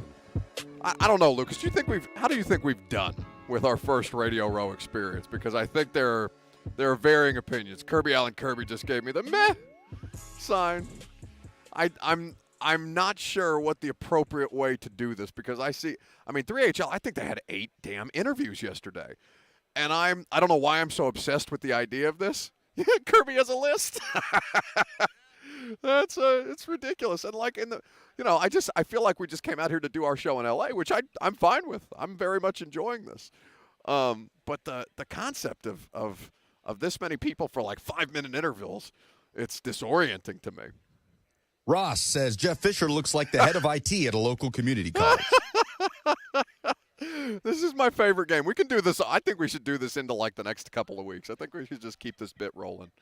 Jeff Fisher looks like game at Buck Reising is where you can see what you think Jeff Fisher looks like on Twitter. We've been talking about A.J. Brown, though. He is now officially eligible for an offseason extension. He is one of the wide receivers in that class that was really not highly thought of in 2019, the Nashville NFL Draft, where you had guys like, I'm blanking on the wide receiver for the Patriots name that was selected in the first round, has had a N'Keal Harry. N'Keal Harry, who has had just a completely underwhelming career. You have guys like Deebo Samuel, A.J. Brown, DK Metcalf, who went in later rounds, really showing how flawed the talent evaluation process can be, the idea that DK or A.J. were either second-round picks. So you've got the opportunity to extend him, and the question that I've posed to you, the audience, is would you do it now, or would you make him prove it to you? 615-737-1045. I'm going to tell you how the organization feels about it here in just a second. But let's start with RJ, who's out on I'm pretty close to RJ. He's out in Phoenix. I'm in L.A. What's up, RJ? What's going on, Buck, man? I feel like I need to congratulate you on the Super Bowl assignment. That's a big deal. Man, it doesn't suck. We're having a good time out here. I appreciate that, RJ. So you was talking about AJ. It got me to thinking about the new offensive guy we got, Kelly. Mm-hmm. I wanted to know how long was he down there with Hopkins, and how much was Hopkins targeted or fed? Like you see Adams up in Green Bay, you see Hopkins when he was at Houston. It seemed like sometimes they just call a play, like Chase up in Cincinnati. They call a play, I'm coming to you. So will he bring some of that down here with AJ? Because to answer your question, definitely play AJ. Give him 20, 25, what he want. He is the team, and that showed last year. Before that even. But I just wanted to know how is Kelly's style more to feed the star? Because, they feed Diggs in Buffalo, Kansas City. They go in the Hill. They go in the Kelsey. Like forget a play call. I'm coming to you. Yeah. Did he do that type of thing down there with Hopkins? Because if we can do that with AJ, we get AJ 8 targets, man. He's going to catch 6 of them, 7 of them every game. And so I wanted to know the numbers, like how many targets was Hopkins getting with him, and how many years did he have with Hopkins?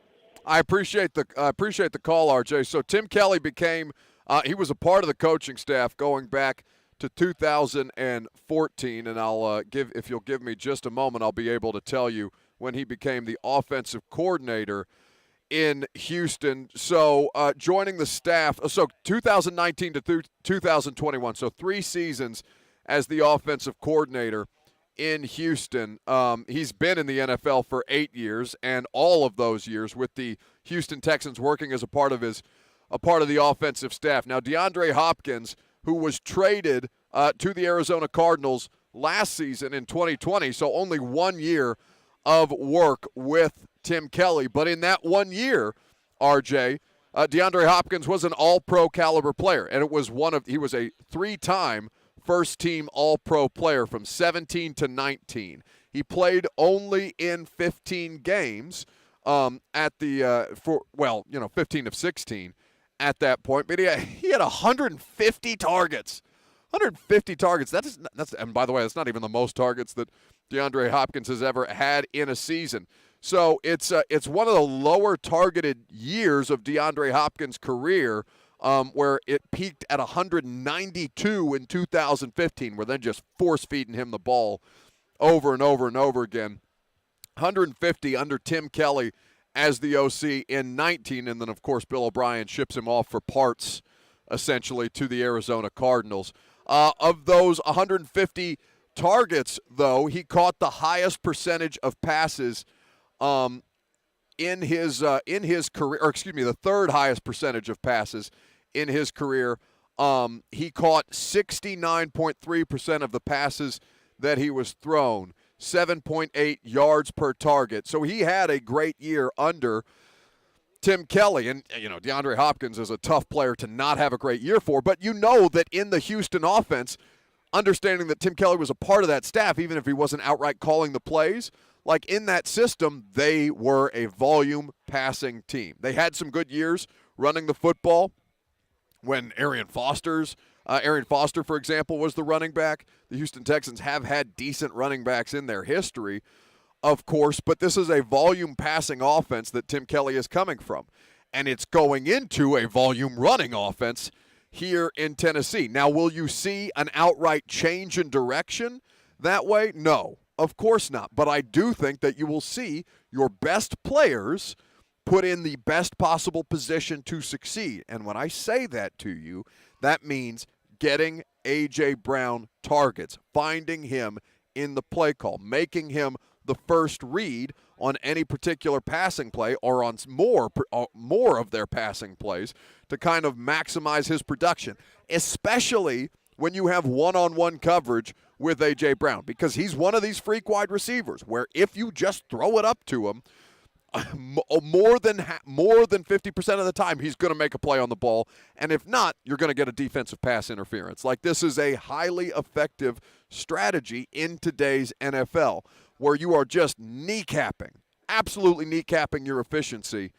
by not feeding your best football players, your best skill position players, the ball. I understand that for a time that has been Derrick Henry. There will be a time when it is no longer Derrick Henry. Right now, you could make the argument that A.J. Brown, given how much they were able to make up for in the rushing attack without Derrick, you could make the argument that A.J. Brown is the best of the Titans skill position players right now and heading into the 2022 season. Some people may find that disagreeable. I don't know how you could, based on what the results have been in the last couple of seasons. 615-737-1045. Now, if you're asking me how the Titans organization feels about this, given that the estimates on an A.J. Brown offseason extension, this offseason extension, not letting him hit free agency right now, 4 years, $80 million is the projection. The projection for the market, basically, is where wide receivers at the top of their profession are, and where the salary cap is going to inflate in the area of $25 million this year. The organization's preference would be to extend him as soon as humanly possible. This is not a Corey Davis, Rashaan Evans, hey, we're not picking – I mean, A.J. doesn't have a fifth-year option to pick up, but you get it, right? Like, this is not a situation where they are willing to let it come down to a prove-it deal, or that they would be inclined to let it come down to a prove-it deal. Now, Tory Dandy of CAA, who represents A.J. and Debo and many, many other high-caliber, high-quality NFL players for the world's largest representation organization at CAA. They have clients like Derek, Lawan, Harold Landry, John Robinson. Like, this is just, on a local level. CAA reps everybody from Coca-Cola to Robert De Niro, Peyton Manning, and everybody in between, right? Like, this is the place where they go. And so CAA, his agency, is not going to want to put him in a position where he doesn't have the ability to maximize his value. To maximize the value of any of these guys, you want their contracts to expire if you're the agent, because then you can take it to market. Then you can see how the bidding war starts, and there would be, without question, a bidding war for A.J. Brown. The idea of it is A.J. Brown looking to be the highest paid player at his position, and does an offseason extension put him in a position to not be able to maximize his value? The answer is yes.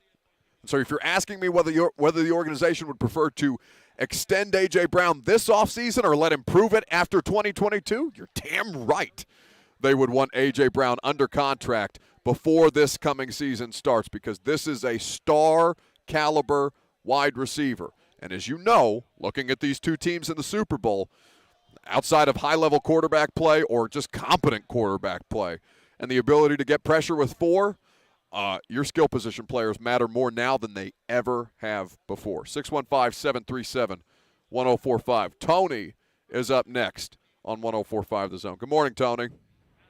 Hey, Buck. Good morning to you. I'm really excited for you being out there in L.A. I had the experience of going down to Radio Row in Atlanta with 3HL and got to experience all that and those interviews live. What a time, man. I hope you have a wonderful time. Thank you, Tony. I appreciate that. It's each Super Bowl is different. You'll never get this one again. So soak it all up, man. I hope you have a great time. Sure. As far as A.J. Brown, this is a great conversation. A lot of me and my buddies have been talking about this and the amount of money that A.J. probably is getting to make. Now, A.J.'s been in the league for 3 years. He's got, just 5 yards short of 3,000. He's a 1,000-yard wide receiver a year in his first 3 years in the NFL. Okay? And that is with the injuries that he had this past season. And now he's still posting almost 900 yards. The guy's a stud. He can catch anything. The one thing that would keep me from doing something than signing him right now, this very second, is only that injury part. And it only was because it was multiple times during the season. And that's the only reason that I wouldn't do it right now. But if you're looking at high-caliber players, when you look in the NBA, when the championships were in Golden State, we had Steph Curry, Kevin Durant, and when Cavaliers had Love and LeBron, and all these championship teams that get big pieces that go out, they make a splash, and then they win the championship. The Titans want to do that. They need to keep A.J. Brown. They got to keep Derrick Henry. They got to keep these big-name players. So if you're a Titans or if you're in the Titans organization, that front office or a fan, A.J. Brown absolutely is your number one target in the franchise. And I do agree with you. I think he's a bigger piece right now than Derrick Henry is because we found some other pieces in the run game. Thanks. Thanks for the call, Tony. 615-737-1045. Would you let A.J. Brown get into a prove-it year in 2022, or would you extend his contract right now, given that 2019 class, outside of the first-round picks, who will have a fifth-year option, that 2019 class is now all eligible for extensions? Again, that class includes Amani Hooker, David Long, A.J. Brown. Jeffrey Simmons obviously being the first-round pick. They will have the option to keep him on his fifth-year option. But there's a lot of – Nate Davis is another one of these who, there's been mixed emotions on, given how good he was in 2020 and how that kind of fell off, or was at least more peaks and valleys, with a lot lower valleys than I think we anticipated seeing from the Titans starting right guard. 615-737-1045. Lucas, we're talking A.J. Brown, we're talking Titans, but Super Bowl. So Thursday is like the big day for Super Bowl Radio Row. Like Titans legend Adrian Peterson is out here wandering around. CeeDee Lamb has just made an appearance, and Pat McAfee is currently interviewing Sly Stallone, who I think is wearing the same purple suit that I have for game days. Oh, please get Sylvester Stallone on the show. Please. For the love of God. Interview him, tape him, run him down, whatever it takes. Yeah, it's gonna be pretty interesting. And speaking of great guests, Darren Woodson is about to sit down with us here on 104.5 The Zone. We're happy to have Darren as a part of the show today here on Radio Row, where we're broadcasting live. Darren, what's up, boss? Oh man, I'm just a little sleep number stuff today. So I've been going pretty hard this morning. Now, you well rested because of sleep number? Is it adequately prepared you for Radio Row? I tell you what, if I would have had a sleep number bed and understood what recovery really meant when I was playing, I'd have been a different person. Because we thought it was, the wrong thing to do was sleep. You always wanted to go and grind and make sure you're out there, you're working out every day, all day. And recovery was never a part of the training. And now with just data points and understanding, how much recovery means to these guys now. And you can ask all these young players that are playing now. We just did an interview with Justin Jefferson. He said, look, I know all the data points of how much sleep I have, what I need to do the next day, how much workout I can do because of the sleep I've had. It's just amazing that sleep number and the NFL and how much data they have right now to help these guys get into better shape and feel better. It's mind-blowing to me what you just said, that recovery was never something that factored into the equation when you played. No, we were get there at 5 o'clock, be the first one in, be the last one out, work out every single day. Yeah. Like every day, heavy bench press, heavy squat, heavy leg press. It was just over and over, the monotony of it. It's just, the game has changed. Things have changed. Technology has changed, and people are up to speed on how you should train and how you take care of the human body. Darren Woodson is our guest here on 104.5 The Zone, live from Super Bowl 56, Los Angeles Radio Row. So you talk about the way that recovery and training has changed, the way that the game has changed, and I don't think there's two teams more emblematic of that than the Rams and the Bengals in this game. You got to give me a second, though. No. I got to say hello to my favorite quarterback, best quarterback of all time. Okay. Real quick. Hey, ball. We got all kinds of sightings out here at Radio Row. It's crazy. I call it, he's Troy Aikman. I call him 8 Ball, so it's a little weird. No, like, dude, don't call me 8 Ball here. Hey, if we were in Miami, it might be different. We're in LA, maybe a little less judgmental looks. Yeah, Troy Aikman making the rounds. So go ahead. No, you're all good. But Troy, I think is a great example of that. The way that your guys' Cowboys teams played and the evolution of the sport now, where you're talking empty sets on not a majority of the passing plays, but the Rams and the Bengals, they mirror each other a lot as offenses. What do you like about this matchup? What are you most excited to see? Well, look, I think the most exciting part of this of both these teams are the wide receiver positions and what you have with, of course, Jamar Chase and Simmons on the other side. I forget the name on the other side. You got T. Higgins. You got Tyler Higgins, Boyd. It's stacked. Higgins, There's a bunch of them. You got Higgins, Jamar Chase, Boyd with Cincinnati Bengals, and then the other side, the dynamic that they have with the Los Angeles Rams and how they attack you, especially specifically when they do play action passes. So I like the matchups offensively. Here's the difference maker for me. And I know Aaron Donald gets a lot of attention. Yes.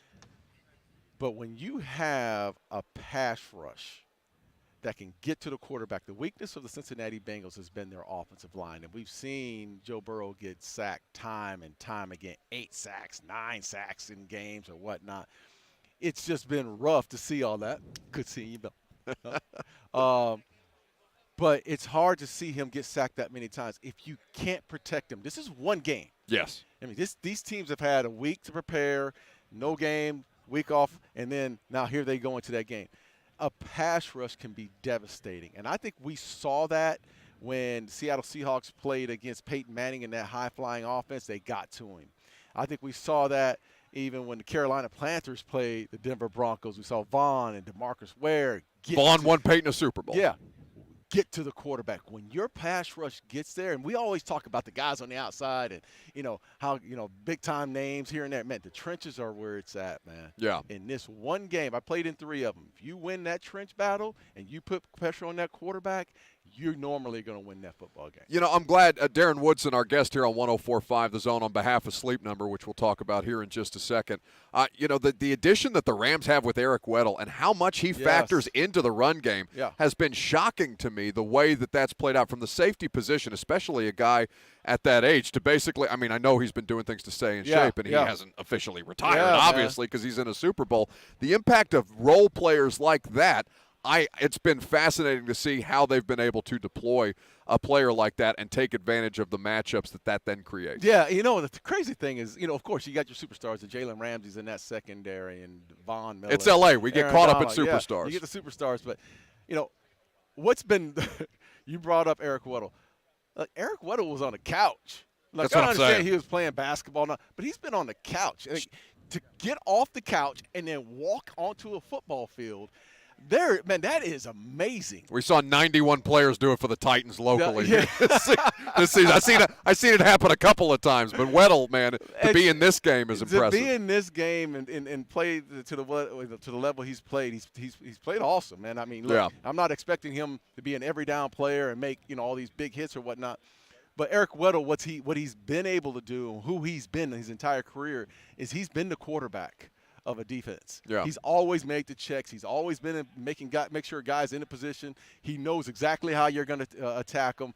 I think he's been a great attributor to what they're doing in that secondary. But this defense it's a bend but not break defense. The secondary is You know, they catch the ball in front of you, and you go make the tackle in front of you. But they found ways to confuse defense or offenses throughout this playoff run. It's a local Nashville radio show, so I'd be remiss to not ask you one Titans question about the safety position and Kevin Byard, now a two-time All-Pro. What have you made of Kevin's progression as a third-round pick and how he's performed in the league? Look, I've always measured safeties by the ability to do multiple things, not just sit in the middle of the field and read the quarterback and go get an interception. Not a guy who's close to the line of scrimmage, but you can't put him in positions to cover a wide receiver or cover a tight end or cover a back. Look, one thing about Byard is this. He can do it all, man. Yeah. He can do it all. You can line him up, play man-to-man. And you're not afraid of it. You can put him in zone coverages. You can put him in the middle. But you can do it a little bit with him, do a lot with him as far as being versatile. I think the guy's been – we talked about him being a third-rounder. Look, he's just a player, man. Yeah. He's a playmaker, and the league is recognizing his talents. And I've always talked about measuring safeties for who they are, whether you be a Hall of Famer or a guy that's currently playing. If you could play in each and every era, if you're a guy that can walk in who's playing in today's game, you could have played in the 90s or you could have played in the 80s or you could have played in the 2000s. If you're that guy that could transition, you're a freaking player, dude. You're a flat-out player. Now, there's a lot of guys that I would honestly say at all levels, either Hall of Famers or playing today or played when I played, they can't make that transition. Yeah. Byard is a guy that can make that transition. That's speaking truth to power. Yeah. Darren Woodson, on behalf of Sleep Number, tell us what we need to know about the rest recovery. Man, I mean, we kind of did it off the top. We already did it off the top, man. Hey, listen, this is the reason why I'm here, man. We do a podcast. Our podcast is called the One Shot Podcast. Yep. Sleep Number is our partner, and it's all about recovery, man. And I'm telling you, I'm happy to be a part of that partnership, but I'm also happy to be, sending that message to get these young kids to understand that it's okay to get your rest. Make sure you get your data points. Make sure you know how to train the right way, but recovery is where it's at today. The One Shot Podcast with Darren Woodson. Check it out. Subscribe, rate, review, wherever you get your podcast. Darren, it's been a pleasure, Thanks, buddy. Andrew. Appreciate it, man. Thanks for hanging out here with us on 104.5 The Zone. All right, we'll wrap up and do some polls coming up next. Promo.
tomorrow coming up on Radio Row. I don't even think we've gone both spectrums, right? We've gone guest light out here, and tomorrow we're going to pack it in.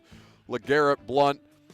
We've got Laura Oakman. We've got so many more people who are going to be stopping by the table. Lucas, you can tell that I got scared again of our guest from the Talk, an American Ninja Warrior. I wanted to say it. It's Akbar Gbajabiamila. Gbajabiamila. I got scared of his name while I was rattling up, while I was doing the the standard radio laundry list of guests or whatever. I got Practice scared. it in the mirror tonight. Gbajabiamila. And I respect. We have the same agent. I should know. I should know how to say this guy's name. He's going to be on with us tomorrow. It's going to be a lot of fun from Radio Row.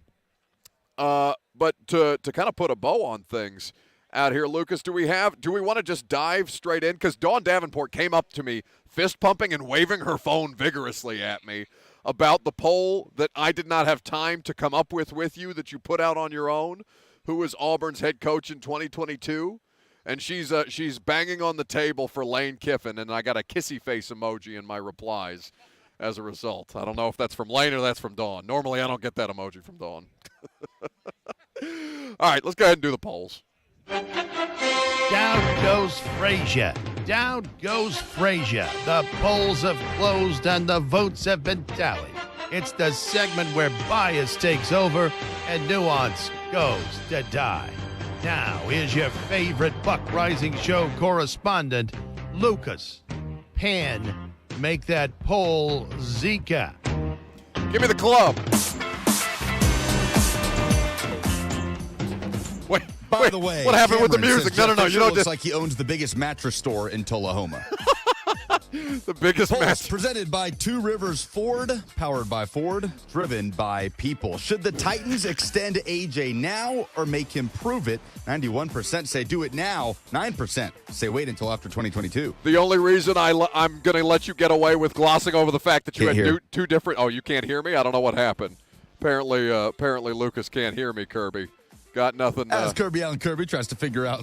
I think that's on you, bud. Los Angeles. Is there a worse job in the NFL than doing PR for the Washington football team? 75% say no. 25% say yes. Who is Auburn's head coach in 2022? Brian Harsin, Hugh Freeze, Urban Meyer, or other? This, of course, the poll that I took the liberty of doing on Buck's account. 34% say it's Hugh Freeze. 28% say Brian Harsin. 23% say Urban Meyer. Don Davenport says Lane Kiffin. J. Martin Ramon say your mom. Yeah, with Lucas is looking at me. I don't know. Oh, goodness. Am I back? Did I get the thumbs up? What happened? You know what happened? What did you do? I potted you down instead of the bed. I'm sitting there yelling at you about the music bed playing over one another. You potted me down. You did that on purpose. I potted you down instead of the bed. Tomahawk says Lane Kiffin's going to pull a Tommy Tuberville. I don't know if he means by working at Auburn or by running for Senate without knowing what the three branches of government are. Yeah, Tommy Tuberville, I think, would be a better head coaching candidate for Auburn. He'd certainly be a better return. Wasn't he at Auburn previously? Isn't that a thing? Who, Tuberville? Yeah. Yes. No, he had a long stint at That's Auburn. what I'm saying. Like, that's why he became a senator. I think he would do a better job coming back to Auburn than he would in state office. Again, for God's sakes. We didn't talk about this. Is there a worse job in the NFL than doing PR for the Washington football team? 75% say no. I mean, my goodness, the way things have piled on top of each other over in Washington. Yeah, you guys think I hit you over the head with some heavy material when I went straight out the gate with Roger Goodell and Race. Just wait till I get to the Washington football team tomorrow. I got some stuff for Dan Snyder. Woo! What a bleep show. Shiano show, as Dawn Davenport would say. Those are the polls. Those are the polls? What are you giggling about? You can't be back there giggling. I'm sitting there yelling at you while you're potting music up and me down. The only reason I didn't cut you off is because you're reading a sponsor powered by Two Rivers Ford, powered by Ford, driven by people. Unbelievable. Get me out of here. Radio Row, it's a mess. It's going to be a lot more fun. Well, it's going to be a lot of fun. It's been a lot of fun. It'll be more fun tomorrow when we join you. In the meantime, Blaine and Mickey got you from back in Nashville. Coming up next.